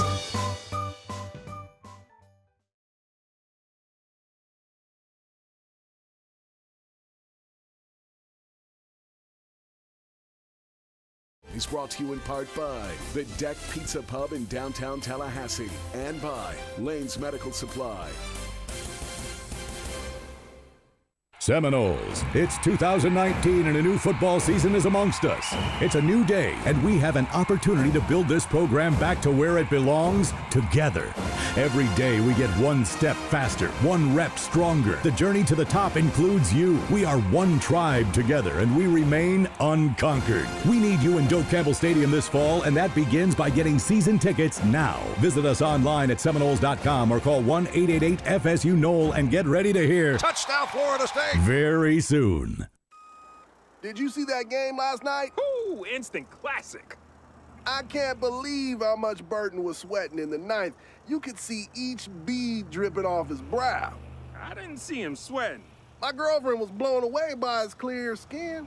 She kept going on and on about what his daily regime is. It was pretty impressive. I'm sure you noticed that. Yeah, I didn't notice his smooth skin. Either you don't have a girlfriend or you don't have DirecTV. I don't have either, actually. Wow. Really? Live sports that aren't in 4K are just kinda TV. Only DirecTV has the most live sports in 4K. Don't just kinda TV, DirecTV. Switch from Dish and get a $100 reward card. Limited 4K programming available. Requires entertainment package or higher and compatible equipment. Reward card with 24-month agreement. Maintain service and redeem within 75 days. Card within 4 weeks. Ends 3/31/2019. Select markets only. Requires 2-room setup. Minimum $47 per month for 12 months after discount. Price is higher in second year. New residential customers only. Equipment lease, activation, installation, early termination, equipment non-return, and other charges and restrictions apply. Hi, this is David at Deep South Kawasaki. Tax time is here, and Deep South Kawasaki wants to pay your tax. Yes, that's right. Choose any new 2019 Kawasaki Brute Force ATV or any new motorcycle in stock, and Deep South Kawasaki will pay the tax. Offer ends March 31st, 2019, so don't miss out. Get a new Kawasaki today, and we'll pay the tax. Deep South Kawasaki, located on US 19 South in Thomasville. Read your owner's manuals and all product warnings. Kawasaki ATVs with engines of 90 cc's and above are recommended for use by persons 16 years or older. Kawasaki also recommends that all ATV riders take a training course. Live life. Head on. Take every shot. And when it comes to tax season, go for the win with Liberty Tax. Because while you do life, we do taxes. Bounce into a Liberty Tax by February 16th and we'll give you $50 cash for filing with us. Send in a friend, and when they complete their return, we'll give you another $50. Stop by today or visit LibertyTax.com. Liberty Tax. You do life, we do taxes. Located at 2210 North Monroe Street next to Chick-fil-A. Call 597-8248. Games for Less, the only locally owned and operated gaming store in town, has Tallahassee's largest selection of new and used video games and game systems. The future of video gaming is at Games for Less, where they have both the PS4 and Xbox One. It's time to trade in your old systems and elevate your gaming experience now. Games for Less is also your headquarters for the best in retro gaming. Atari 2600, original Nintendo, Super NES, or Sega Genesis, you name it. They got it at Games for Less. Games for Less, the Super Walmart Shopping Center on Appalachia Parkway. Give them a call today at 850-219-3535. That's Games for Less. Hey, this is Jeff Doxey, representing Premier Fine Homes. I'm proud to announce Premier's newest community, Brookside Village. Brookside has the great schools you want, some larger home sites, and is conveniently located on Ox Bottom Road between Ox Bottom Manor and Moore Pond. Call or text me today at 545-4747 or email me at jeffdoxey1@gmail.com. Remember, before you buy, try me at Brookside. There ain't no heating and air conditioning, keeping you comfortable is what Barry does best. You can now quickly and easily schedule an appointment, purchase or renew your service agreement, or pay your bill from your mobile device. This winter, take advantage of great rebates and 0% financing for 36 months. Learn more online at baranoac.com. Florida license number CAC 057652. There ain't no heating and air conditioning. Broadcasting live from the Tallahassee Dodge Chrysler Jeep Ram Fiat Studios in the capital city of Tallahassee. This is the Jeff Cameron Show, brought to you by Cornerstone Tool and Fastener on 97.9 ESPN Radio. Balls McWednesday, brought to you by Hobbit American Grill. Hobbit American Grill, celebrating 40 years of serving good food to good friends for good times. Online at myhobbitonline.com.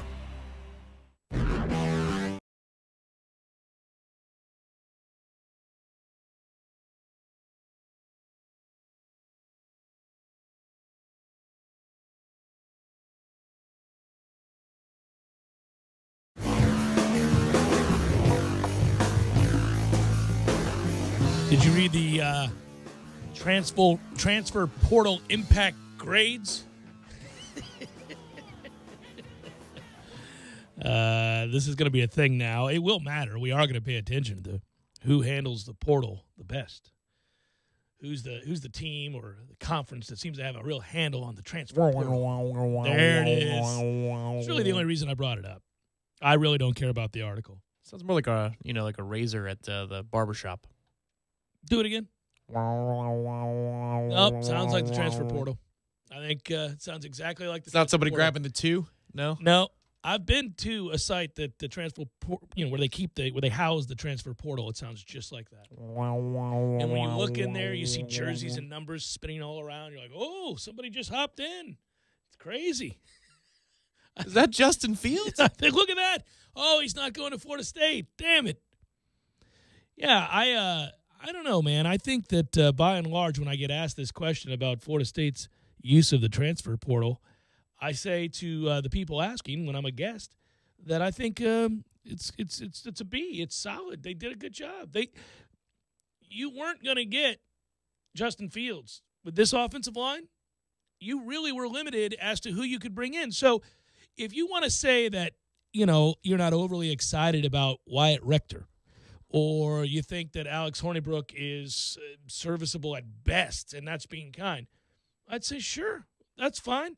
But if you were looking to add depth and you desperately needed to, and you wanted experienced depth, well, you got it in Alex Hornibrook. If he has to play, I've said this time and again, if he has to play, we're screwed anyhow. So I think that Jordan Travis and Hornibrook and Rector and those guys, that I get it. Now, we'll see, who's eligible, who's not. But we know right off the bat, Hornibrook's good to go. So you got your backup. The one that got away, though, was it felt like, at least to me, maybe I read it wrong, maybe I did, but on signing day that the Proctor kid out of Virginia, things were looking good for us. Yeah. And then he goes to Oklahoma a couple weeks ago before he visits campus in the first place. That one hurt, man. Think about it, though. Why wouldn't you, right?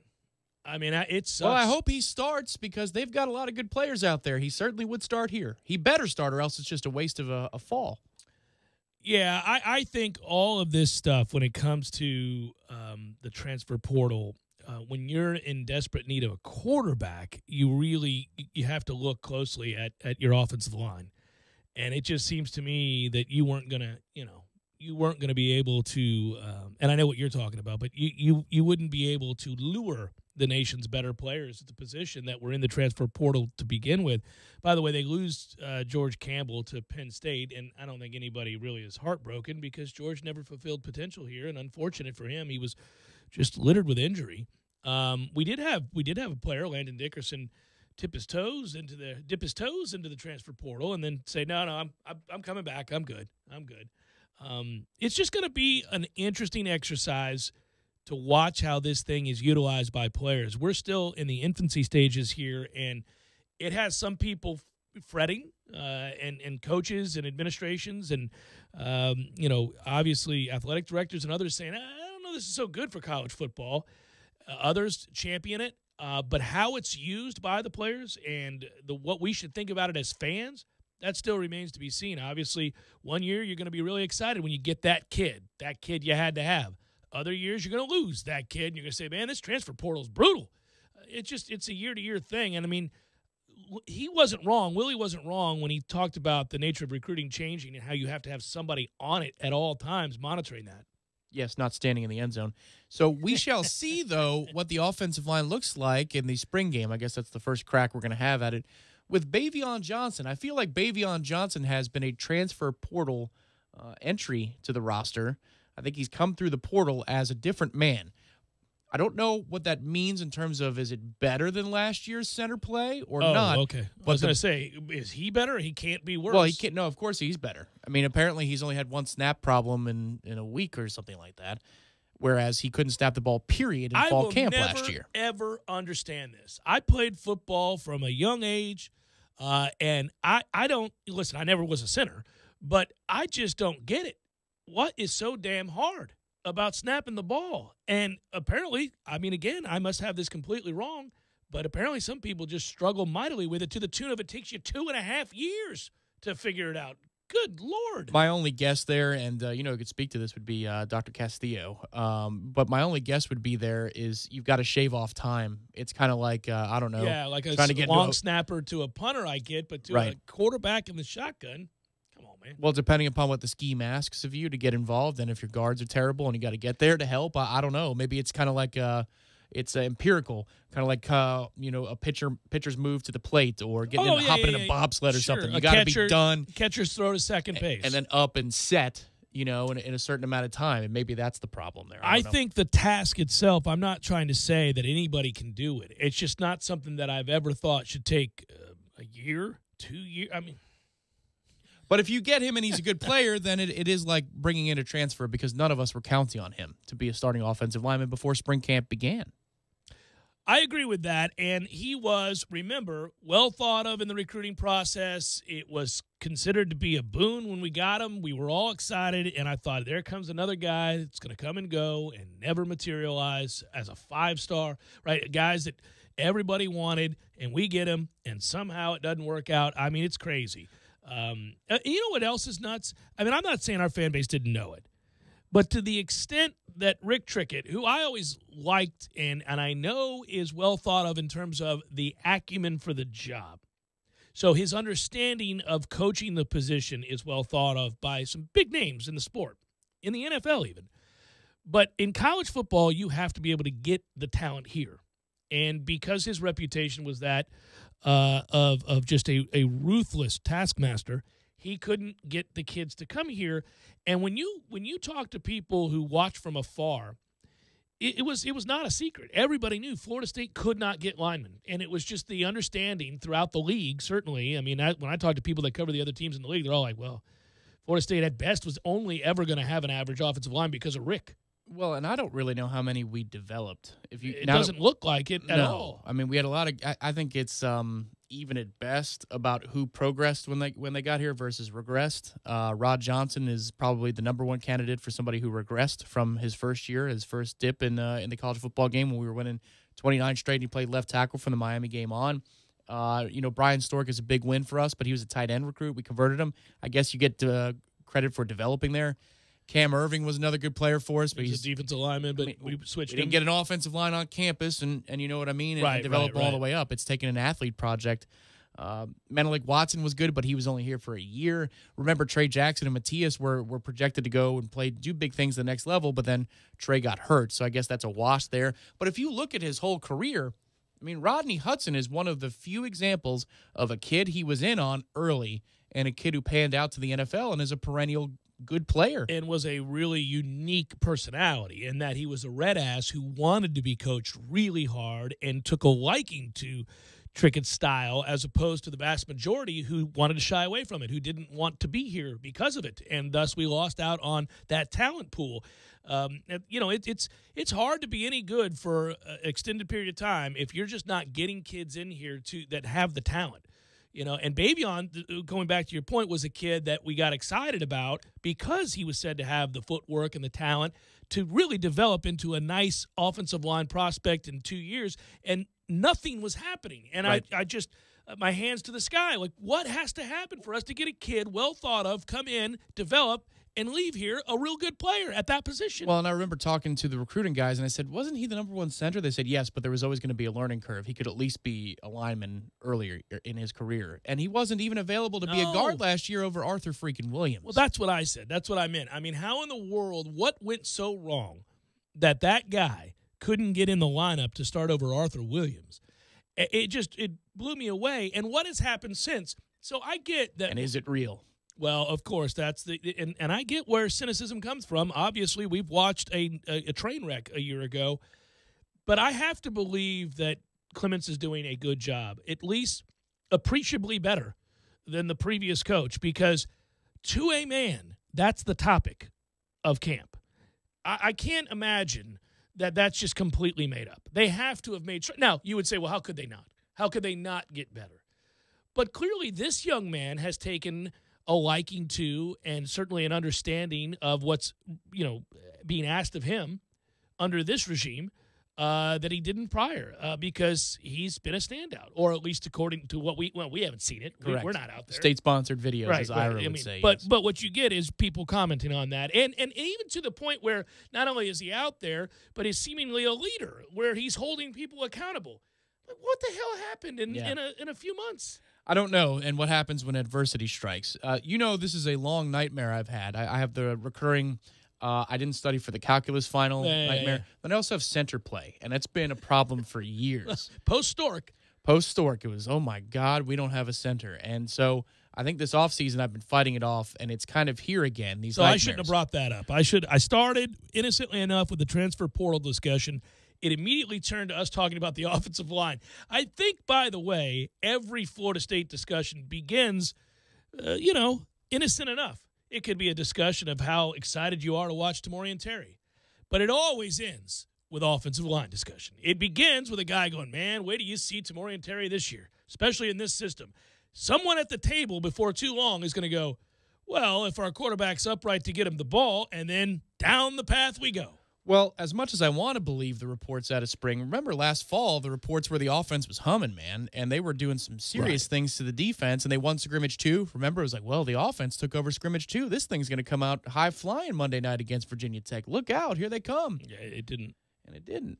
So while I want to believe this, I'm worried about, A, just the veracity of what's coming out of camp, and B, maybe the defensive line isn't playing that well. I don't know. Brian Burns was unstoppable in camp. We now know why.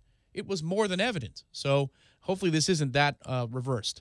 I pick and choose areas in which I am very cynical, right, and jaded in different topics, whether it could be politics or music or, in this case, football, whatever it might be. But I like to believe that I'm generally optimistic on the whole, that I gravitate towards, an overall positivity. It's funny. You cannot – I echo the sentiments of the most embittered in the fan base about not trusting what I'm hearing. I normally am not that like that, but I just won't believe it, and I understand why, and I'm with you. But that's a carryover from Jimbo, too. To be fair. Yeah, it is. Because we were at – the last time I was at the ACC meetings, which was years ago now, Jimbo sat down. I go every year, Tom. Yes, you do. You are steady Eddie, and Adazio can't wait to see you. Ah, man, that's not that far off. It's really not. My man. I'll be there this year. I get to see Adazio. But you get to have a Danish with him. I will. I'll bring an extra A pastry. pastry. Shouldn't I bring a pastry? Do you think he'll remember it? Well, you told him last year. He did remember and it. he remembered. Yeah. Well, at least he said he did. Yeah. That'd be interesting. I'll bring him a pastry, and then I won't Coach, tell would him you what like it a is. pastry? No, Coach, he's I have lost a lot of something for weight, you know. He's lost a lot of weight. We'll see. We could preface that, Coach. I know you've lost a lot of weight, but indulge me here. Welcome to the show. And here's a pastry. Here's a pastry. Yeah. Just for you. Yeah. And then we'll have a fun interview. That year, Jimbo said, this reminds me of 2012, 2013, the offseason workouts, the accountability. Oh, yeah. He sold the hell out of it. And then 3 months later, 3 months later, he's on Showtime saying, how do I reach these kids? So I think this whole we don't trust thing is probably 3-4 years in the making.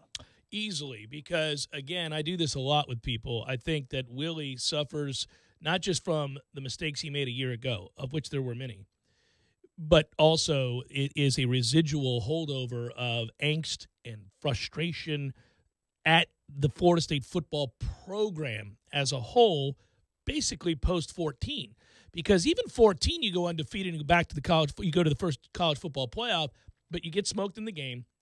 And then from there was at least one loss a year, at least one, where you went, what in the hell? Well, there was precisely one in 2015, and then there were more than one thereafter. Yeah. Oh, without question. Then there was multiple times. Oh, my God. We were gradually heading back towards the pre-2013 rendition of Florida State. The one that won the Orange Bowl also had a kind of a head-scratcher. So, you kind of began to resent certain elements of the program, and that rose to a crescendo by the time he left. And then now Willie wears that and the responsibility for flipping it. And, you can't live in the past, so I understand that. He's tasked with the responsibility, but a far cry from it a year ago. And now people are just saying, well, we'll see, man. Wake me up when we win 11 games and don't drop one to some sorry ass that has no business being on the field with us. Let me know when we're going to line up and be able to block somebody consistently, including people like Northern Illinois. If you're saying wake me up when, we better bring a defibrillator with us because you might be sleeping a while. 11 games? 11 games is going to be a minute. Yeah, well, in a couple years. At least. I hate to burst the bubble, people, but it's going to be 2021, 2022 at the soonest. Unless you're counting bowls. I'm going to add a bowl to the mix. Okay. Add a bowl to the mix. Woo! Maybe we get there in a couple of years. Yeah, add a bowl to the mix, buddy. Final hour forthcoming. Stay with.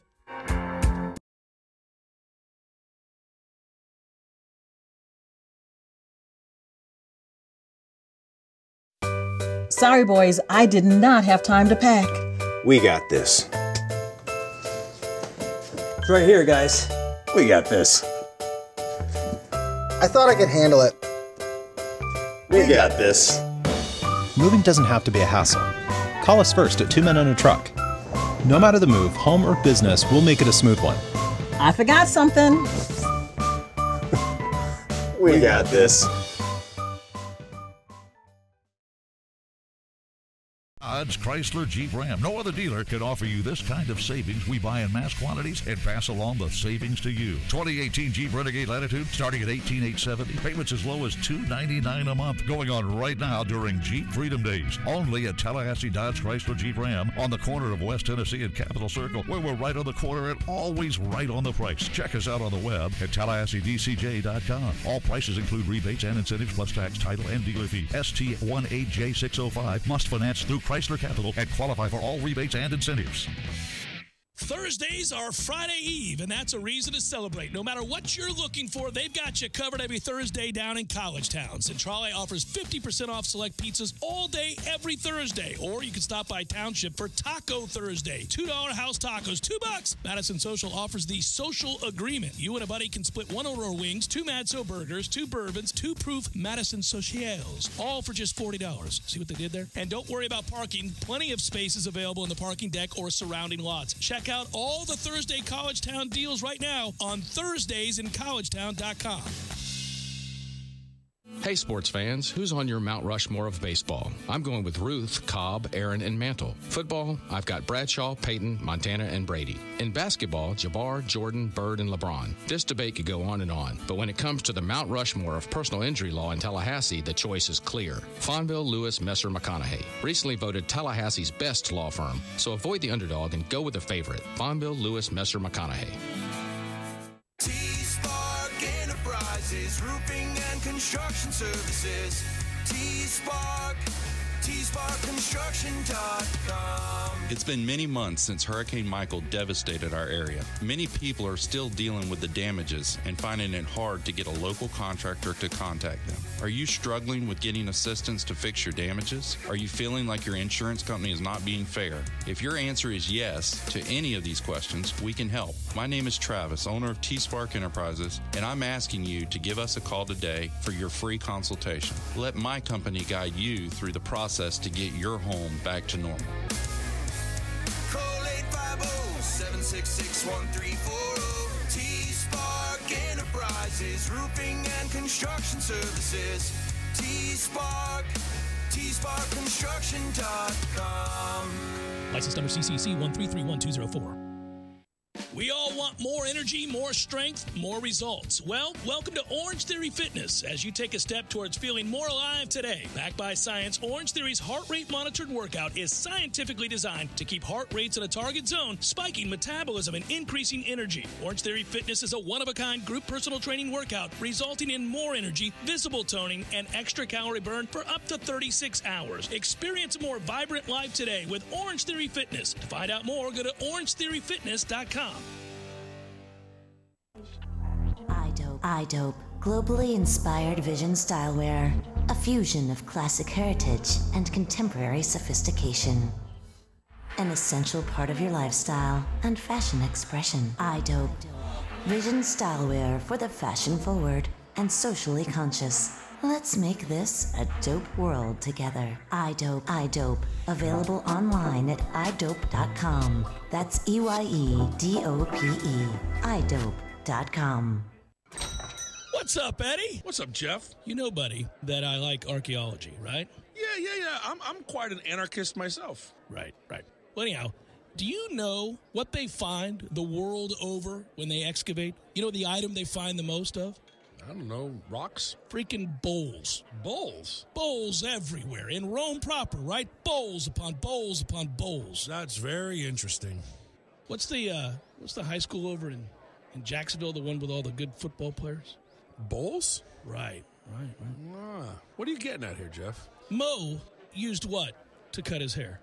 I don't know, Jeff. What is a bowl? Boom. A bowl indeed. Hey, that gives me an idea. Really? We should have bowls here at Gordo's. We can do all kinds of bowls. We can do chicken bowls, fish bowls. We can do steak bowls, pork bowls, veggie bowls. Brilliant. I'm a genius. Jeff? Hey, Jeff. Driving every day from the Tallahassee Dodge Chrysler Jeep Ram Fiat Studios. This is 97.9 ESPN Radio, WTSM, Woodville, Thomasville, Tallahassee. Tallahassee Sports Center.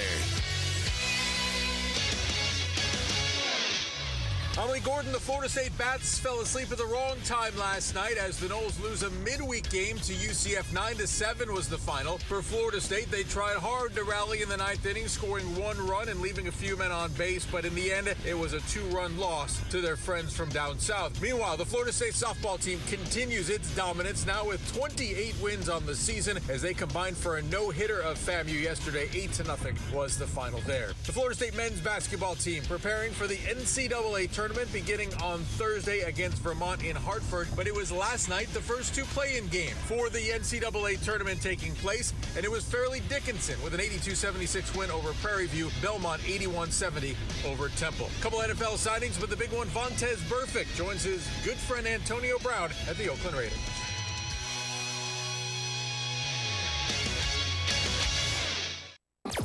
Broadcasting live from the Tallahassee Dodge Chrysler Jeep Ram Fiat Studios in the capital city of Tallahassee. This is the Jeff Cameron Show, brought to you by Cornerstone Tool and Fastener on 97.9 ESPN Radio. Balls McWednesday, brought to you by Hobbit American Grill. Hobbit American Grill, celebrating 40 years of serving good food to good friends for good times. Online at myhobbitonline.com.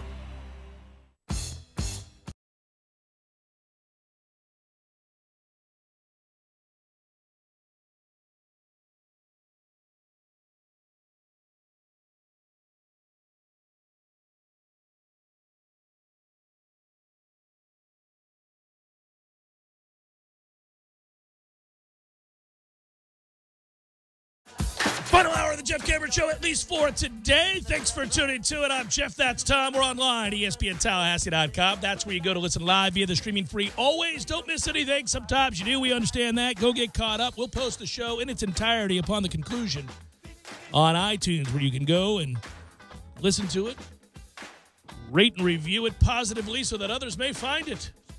Email the show if you like, jcs@979espnradio.com.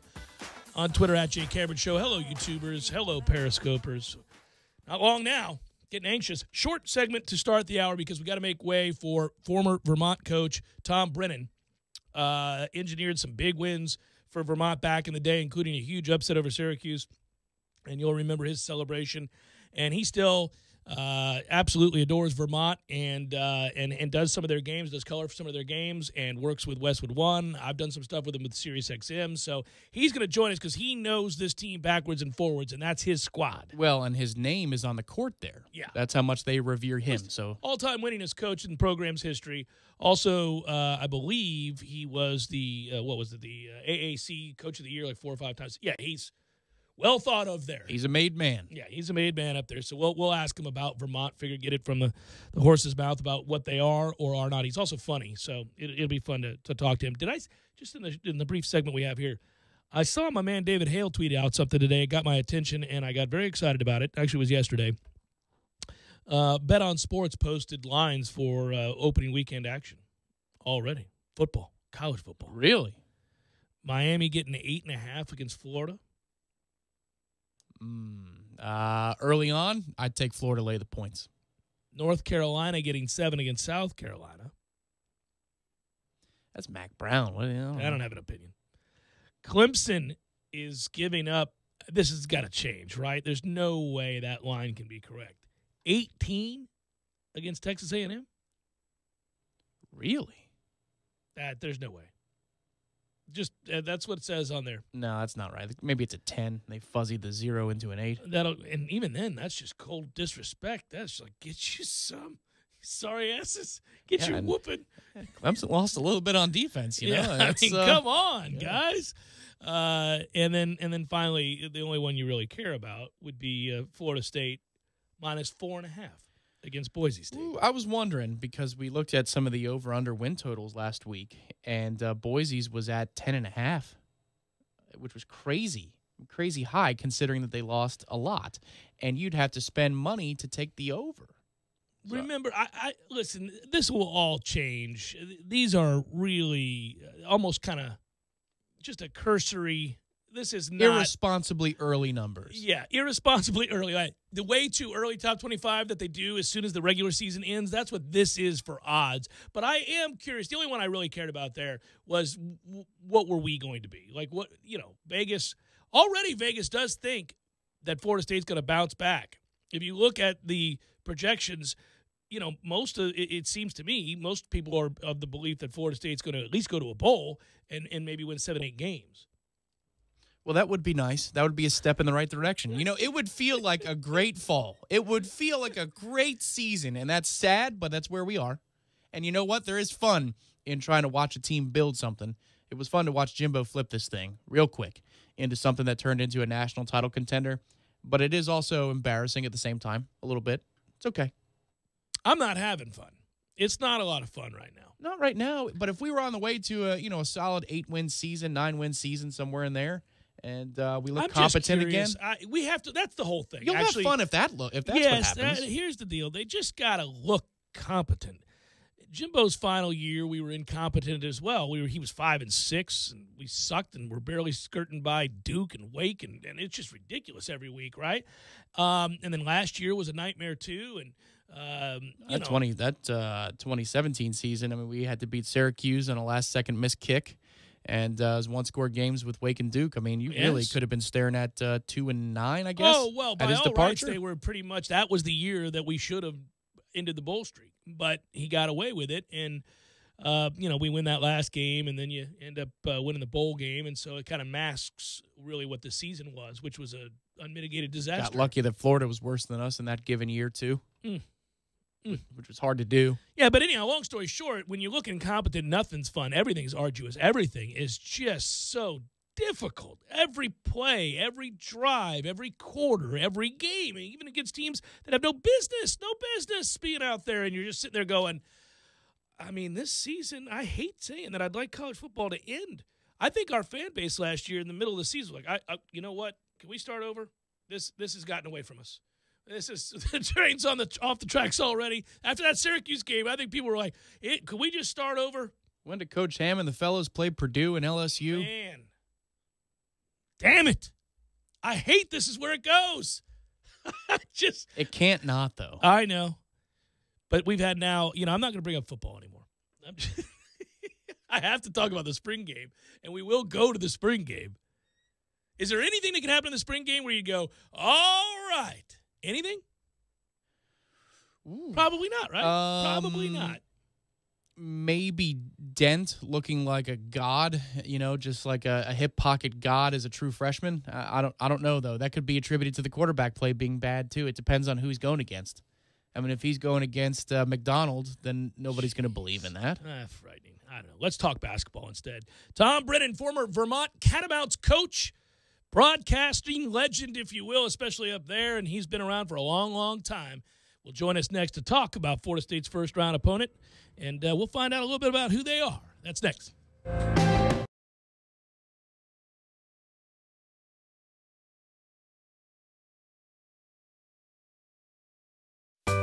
Sorry, boys, I did not have time to pack. We got this. It's right here, guys. We got this. I thought I could handle it. We got this. Moving doesn't have to be a hassle. Call us first at 2 Men and a Truck. No matter the move, home or business, we'll make it a smooth one. I forgot something. We got this.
All right, welcome back.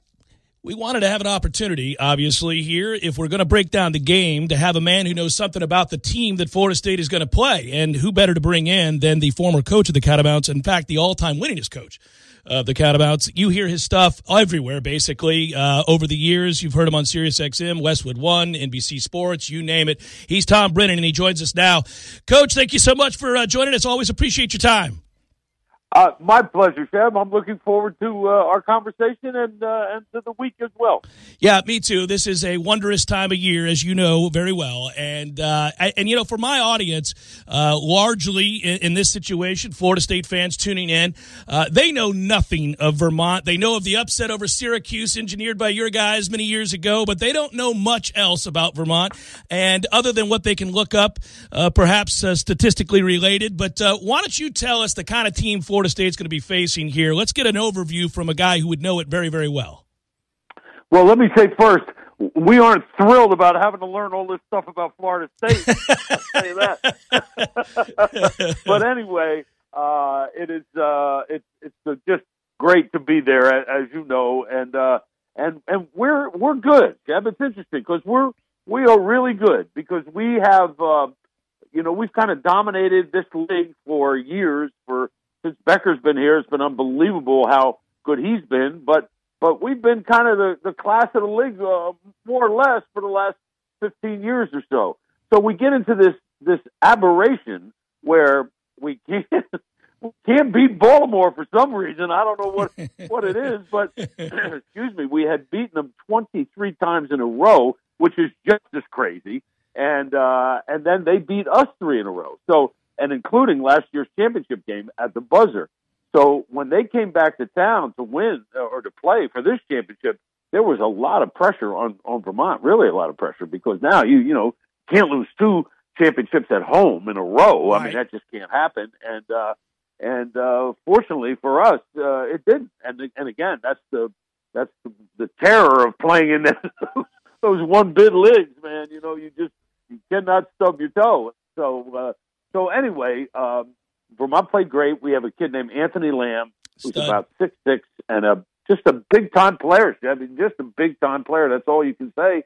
And we, the hope is to be able to spread Florida State out again. I'm saying this like I know what I'm talking about, like I'm sitting in the meeting. I don't. This is what I'm thinking.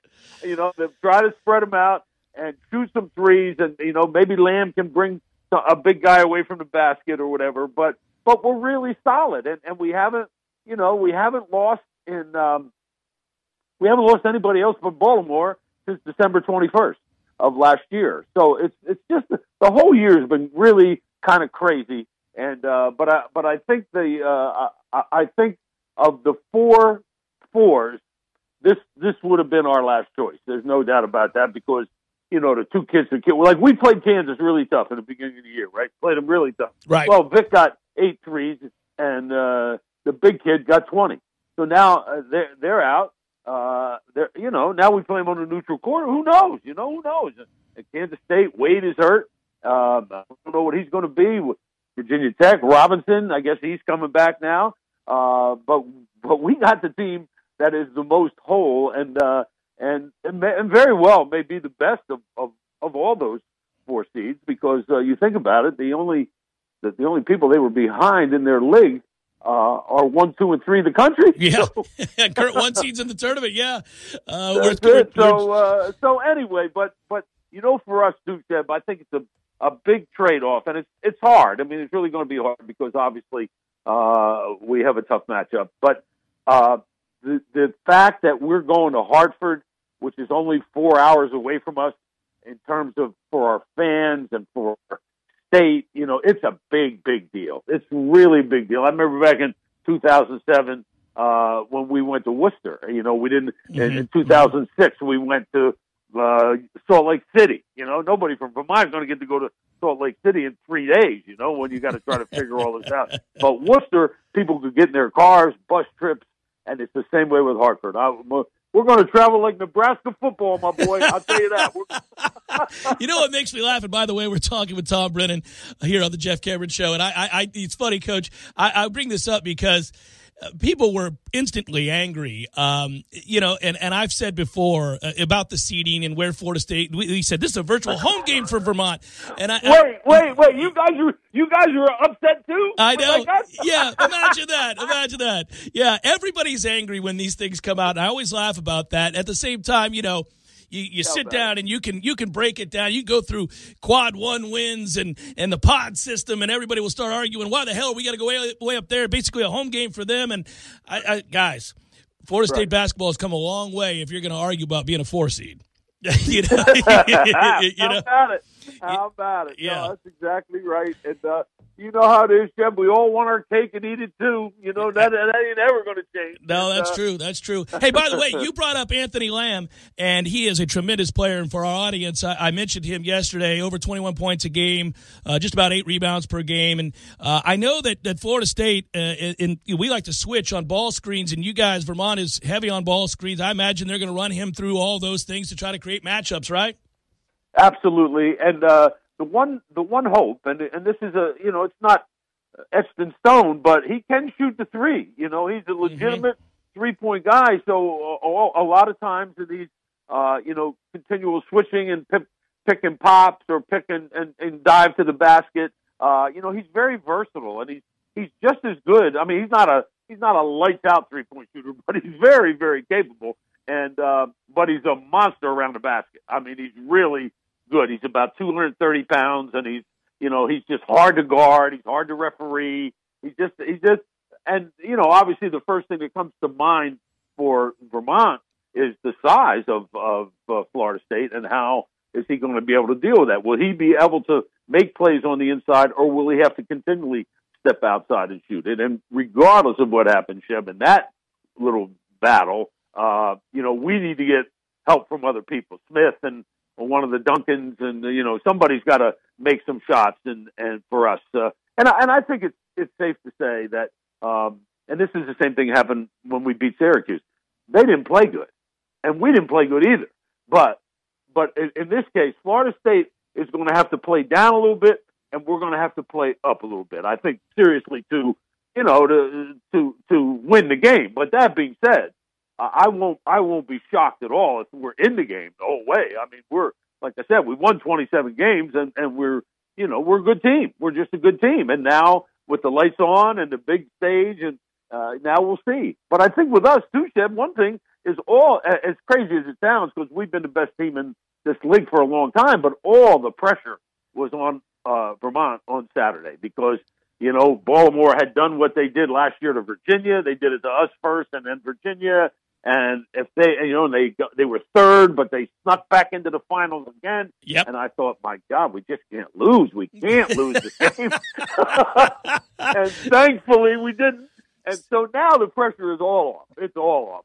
You know what? You say, what happened? Well, we won the championship, and then we played Florida State. I don't know what happened there. I forget that, but it doesn't matter. We won the championship. That's the biggest thing. So we are playing with house money, that's for sure. But we're not some team that has stars in their eyes and just doesn't get it. I mean, we're good, and we've been good for a long time, and we certainly have a chance to compete on Thursday. Yeah, real quick before I let you go, and I appreciate this. You mentioned Steph Smith and also the Duncans, the 3 brothers there, Ernie, Everett, and Robin, I think, right? Can you tell me about those guys? What kind of players are they? You know what? You think about this for a second, Chad. We had a game earlier in the year, okay? You get 200 minutes that you can dole out, right? That's how many there are in a game. We had like 94 minutes from one house. I said, that you can't do that. That's impossible to do that. But and it's interesting because they're all a little different. Robin is the baby. He's the freshman, and he's more the pure point guard. He's about 6'5", and he's a really good point guard. He's not as good a shooter as either one of his brothers. And Everett is the middle one, and he's like the glue guy, and then Ernie is the senior, and he's the all-league player twice in a row. Right. Great three-point shooter, great passer. And Steph Smith is a sophomore from Canada who has really come on and has had a real big tournament, So he's made 7 threes or 8 threes in the game before the last one and game before Baltimore. So and he made 6 at Marquette when he was a freshman. So he's a guy that could really be a factor in the game. But this is the time when you find that out. When the lights go on and the national TV and you're playing one of the best teams in the country, and now we separate the men from the boys. I got to ask you this. I'm just curious. This is self-indulgent. You're a guy from New Jersey. You go to Georgia. You end up in Vermont. And I'm curious, as somebody who's always wanted to go to Vermont, that's true. I've always wanted to visit Vermont. It seems very appealing to me. It looks beautiful. What's it like there? What's the campus like? What's Vermont like? First of all, let me say, I can have the honeymoon suite ready for you in about 6 hours. All right. You just let me know when you want to come. I'm like the Chamber of Commerce, man. I used to tell people, there's only 50 states in this country, and I own one of them, okay? So whatever you need. But it is absolutely beautiful. It's postcard, just like you would think. The campus is beautiful on the top of the hill. We overlook Lake Champlain. And, very good school, high academic school. And, so you get good kids and we've just been able to get it going now for a long time. And at a place like this, Cheb, it's so cyclical. We don't have whatever, but we've just been able to be good. And Becker and his staff and even Mike Lonergan, man, they really brought good players here. And nobody's kidding nobody. That's how you get good. You get good players. Yeah. But we have this little niche now that we're, who we are. We're Vermont, and it's kind of fashionable. Anything that has Vermont on a label sells more. It's just a neat place, and it is certainly worth it. My favorite bumper sticker, my boy, is "Welcome to Vermont. Now go home."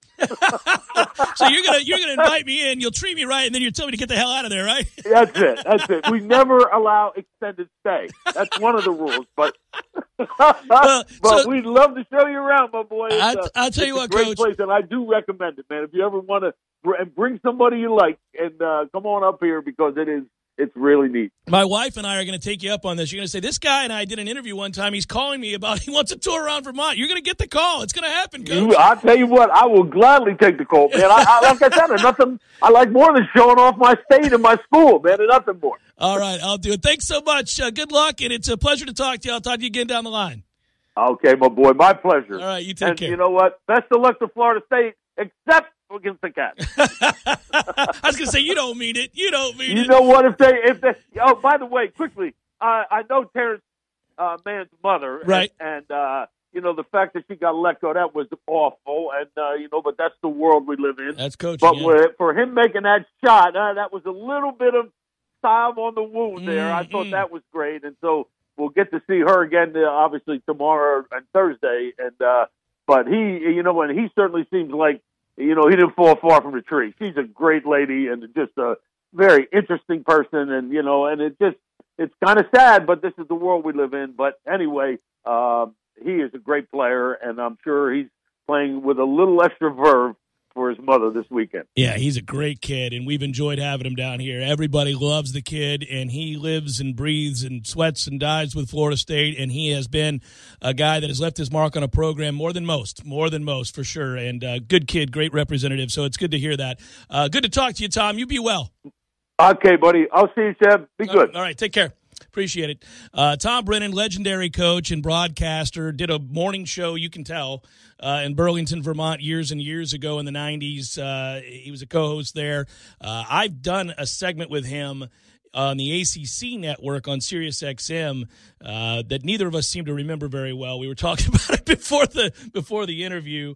And he does stuff with Westwood One, of course, that we carry, and Dial Global Sports and NBC Sports, and he's been all over. And so we thought we'd reach out because he does their games, and we wanted to know specifically, about this team. And obviously, he's a champion for that team, the American East champions, and loves Vermont. And by the way, I'm going to take him up. I think he's serious, Tom. I think he would allow for me to call him and say, "Hey, I'm here.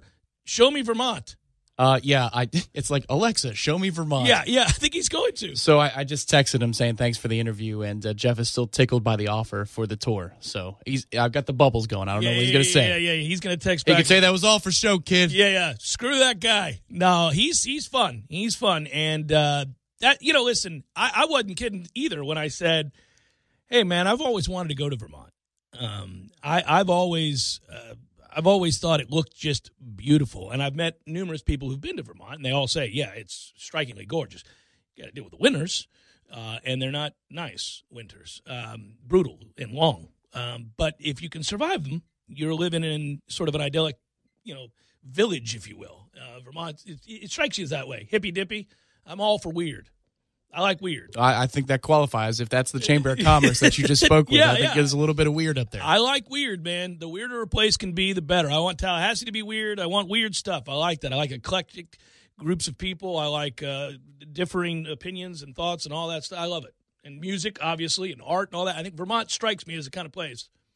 Now get the hell out of here. Yeah, we got the ratio we like perfect. you. Now you get the hell out. All right. I hope you enjoyed that. We'll talk more about this game in a moment. All right, welcome back.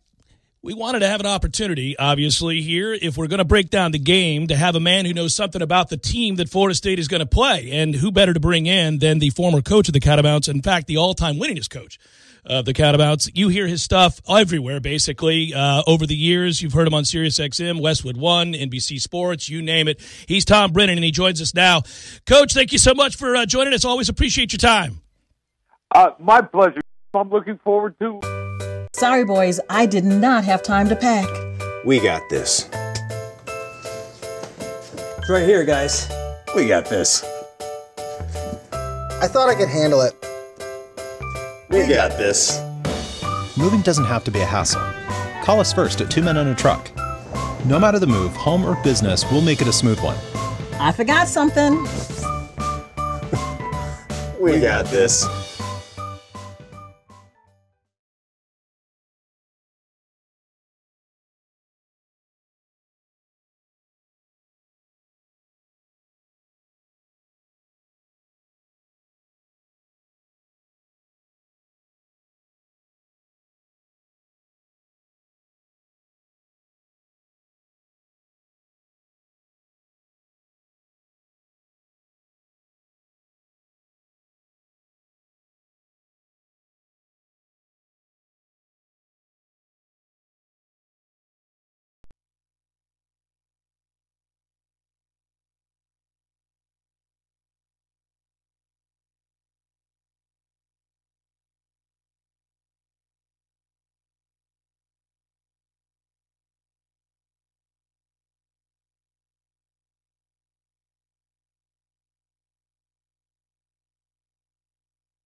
Good opportunity now to take a look at the brackets and do so with our good friend Lee Sterling, Paramount Sports. He joins us now. Of course, he joins us all during the football season, but we do this annually as well, March Madness. Lee, good afternoon. How are you, brother? I'm doing great.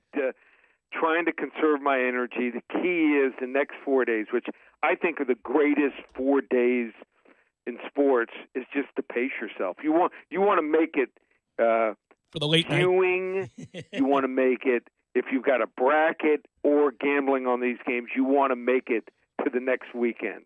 Well, let me ask you that, because those two things are different. Obviously, I can find individual games where I like the number, but how do you attack a bracket?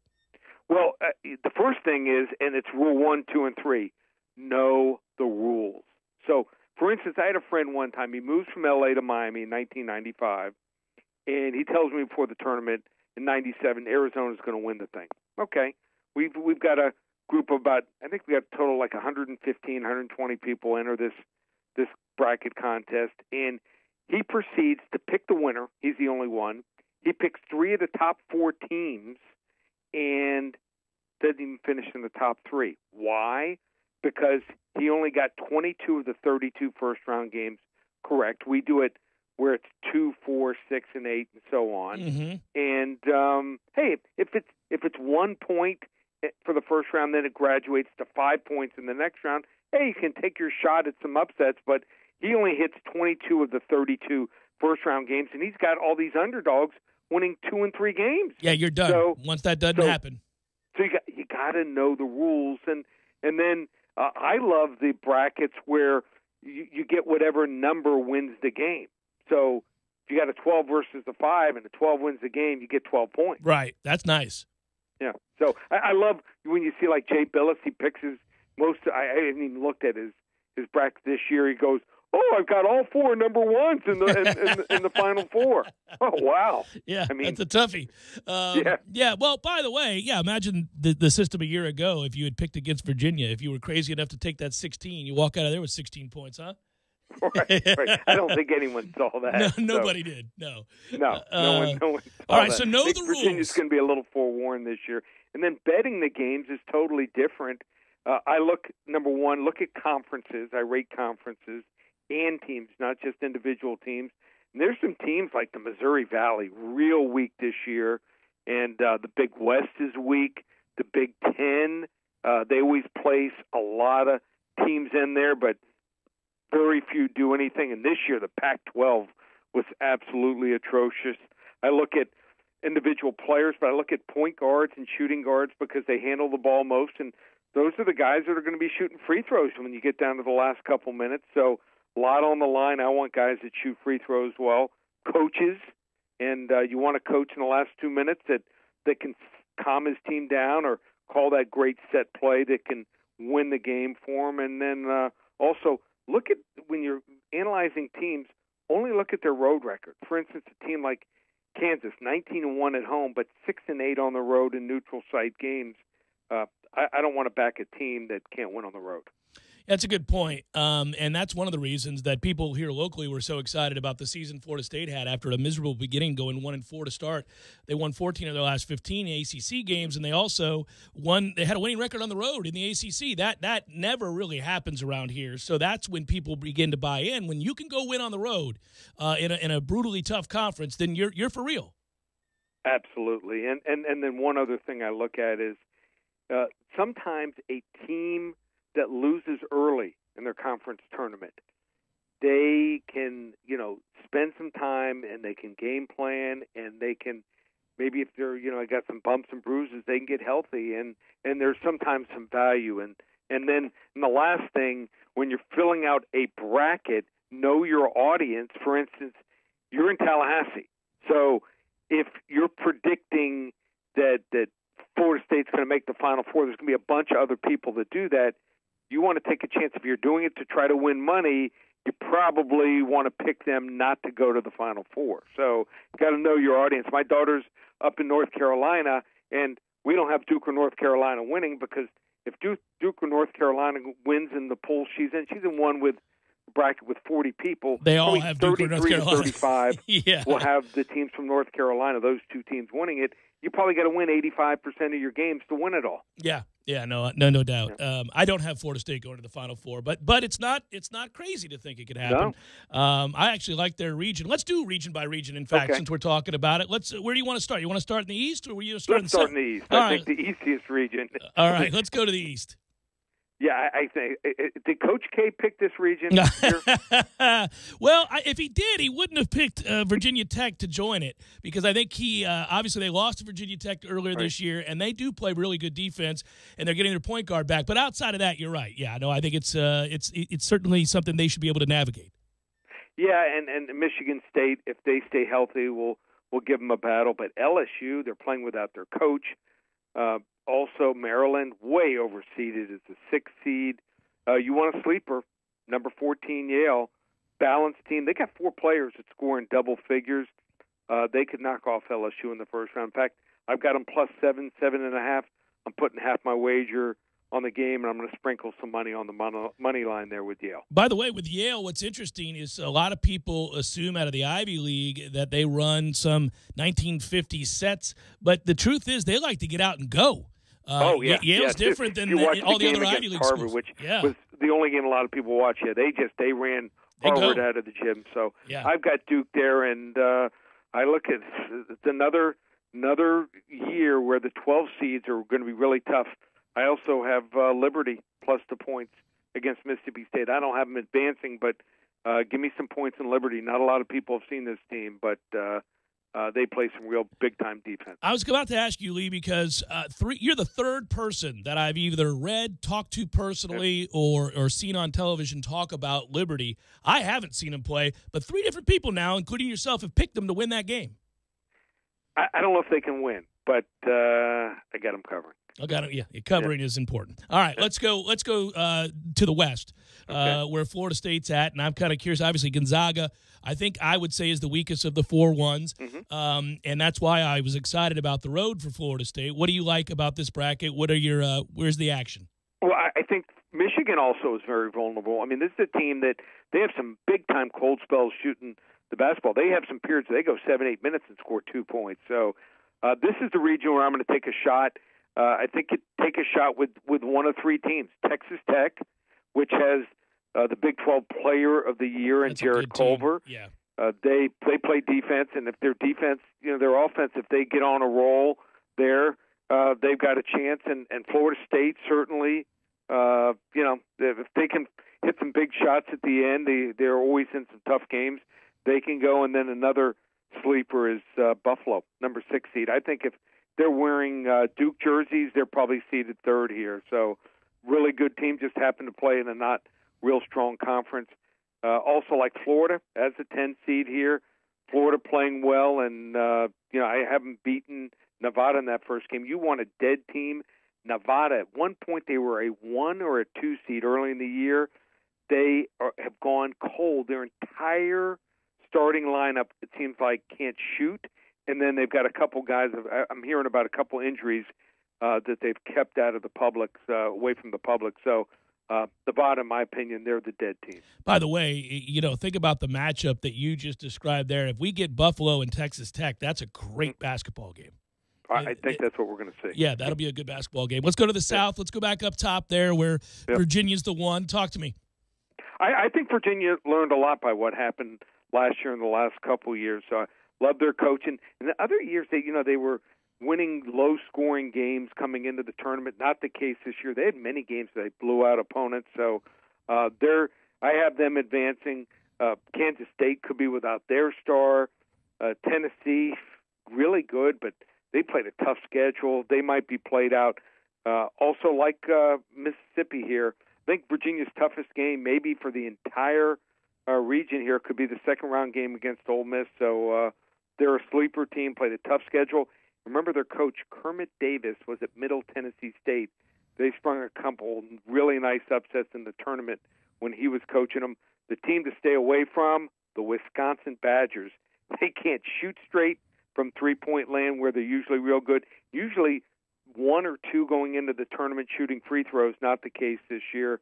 Another sleeper, the Oregon Ducks. They shouldn't be a 12 seed. This is probably a 6 or 7 seed. So that'll be Oregon ending up taking on, I believe that would be K-State. That's a good second-round matchup if it happens. Yep.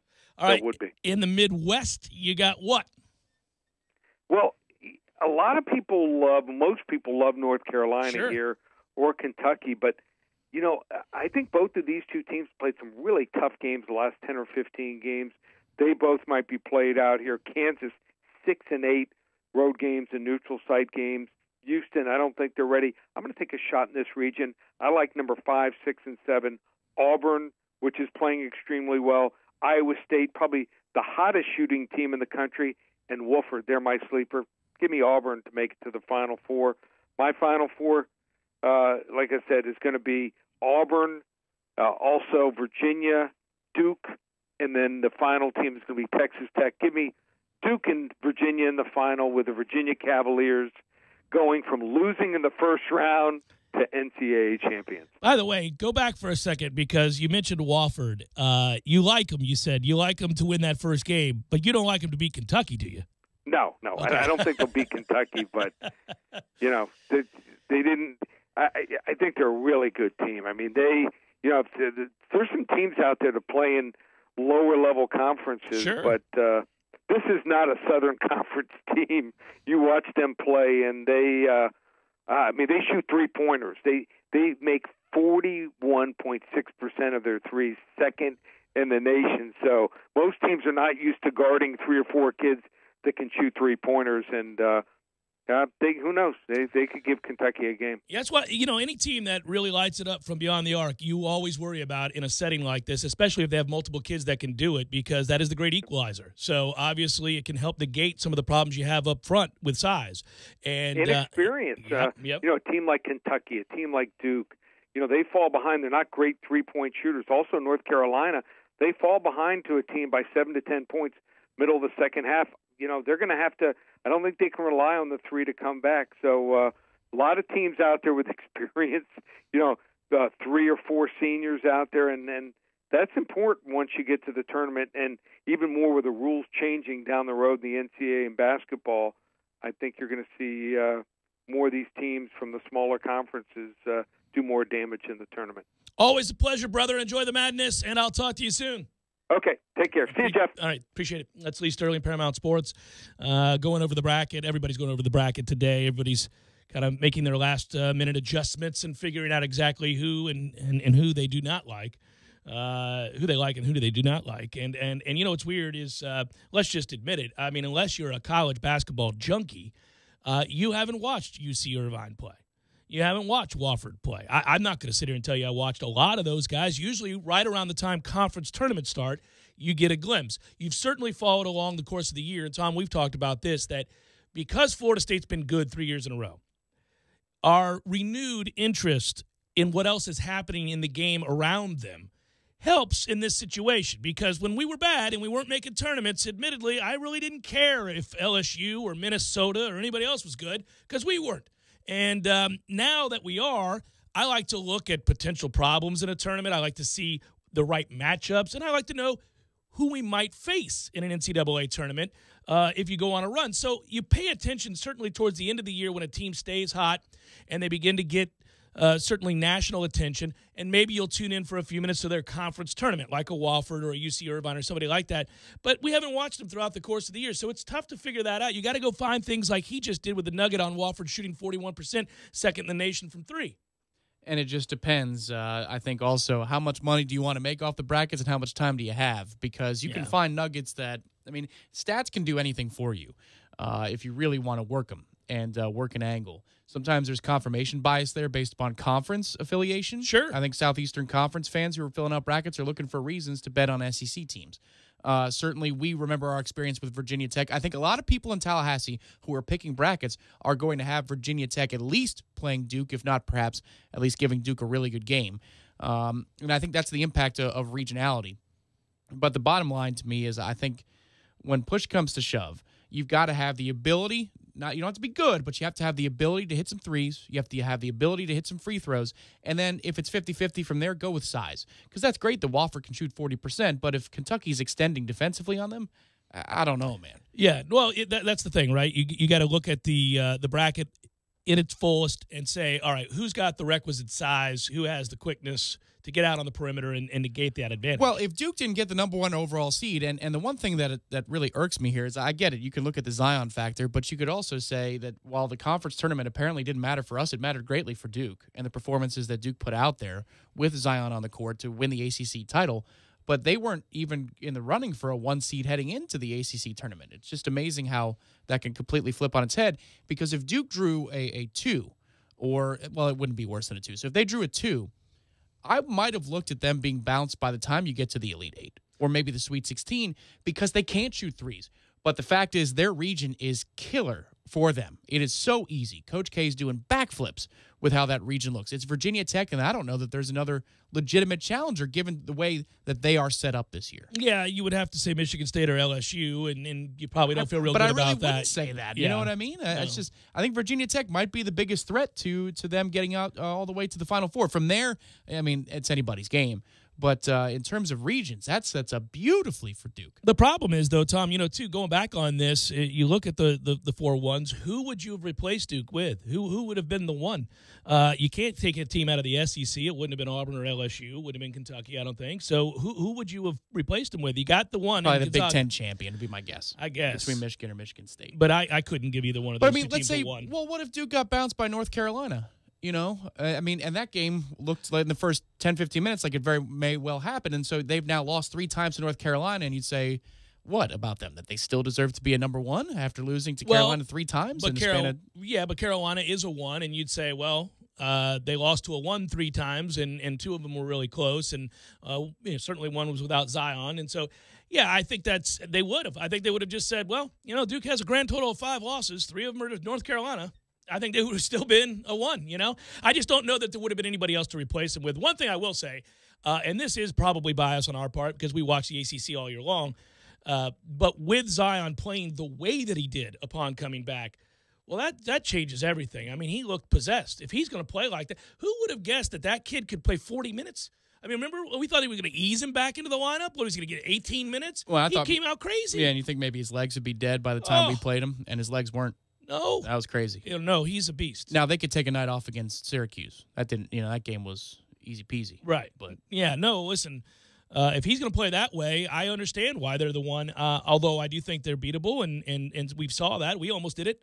Listen, even in losing. We're in the game shooting like crap this past weekend. This last game, we're in it, and at the 5-minute mark, it's a 7-point game. You're right there. Jeff Cameron Show, 97.9 ESPN Radio.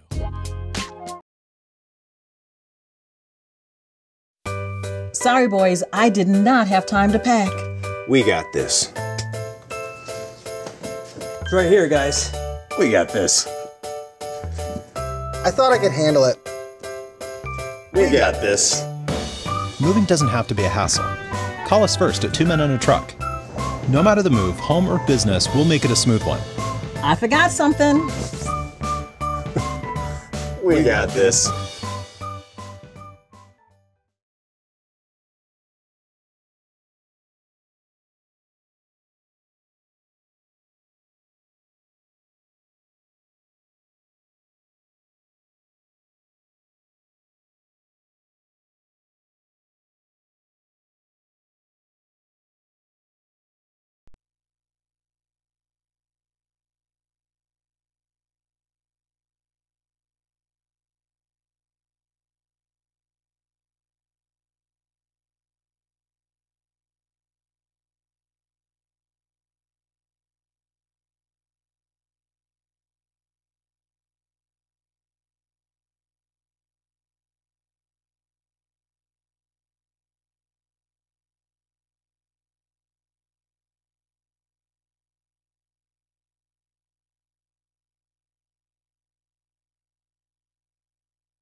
Wrapping it up very quickly here as it was a chocked full hour. Should tell you Front Row Knowles up next. That will take you right into the tournament at 7 o'clock with the 16 seeds playing. It's North Carolina Central and North Dakota State. We'll have the game for you here at Westwood 1, but we'll join it in progress. It wouldn't have started very long. We figured you want your dose of Front Row Knowles, and we'll do that, and we'll bring you the coverage. And, of course, that's good stuff. And tomorrow at 10 a.m., Tom, we're doing the Court Report, pregame show style for Florida State, obviously. You can join us at 10 a.m. That's brought to you by Yingling. We appreciate their support, and we'll be on the air with you then talking about our game. Yeah, we will be on right at 10. And this is, it's been wall-to-wall Florida State coverage coming up in the next hour. Stan Jones will be on with Tom and KJ. And, of course, KJ works as the color analyst for Florida State's radio network. So you've got a lot of Florida State coverage coming to you in the next, 16, 17 hours. As it should be. We'll see you tomorrow. Also, after that, over at Bumpa's, Local 349. We'll be there to take in the game and stay a little bit afterwards and enjoy the food, the weather, and the atmosphere. It'll be fun. Well, and remember, everybody, we've got every game. Every single one. The Westwood 1 coverage is so fantastic. It'll be on from noon to midnight tomorrow. So when you're driving around town, driving to Bumpa's to come see us, and as you go home after Bumpa's, they will kick it to the best game on the radio coverage. They don't give a damn. Right. If it's a 2-point game over here and a 20-point game here, let's kick it back over there. We're going to the 2-point game immediately. So it's great coverage. Good work out of you. Good work, Matthew. Be well, everybody. Have a good night. Front Row Knowles up next.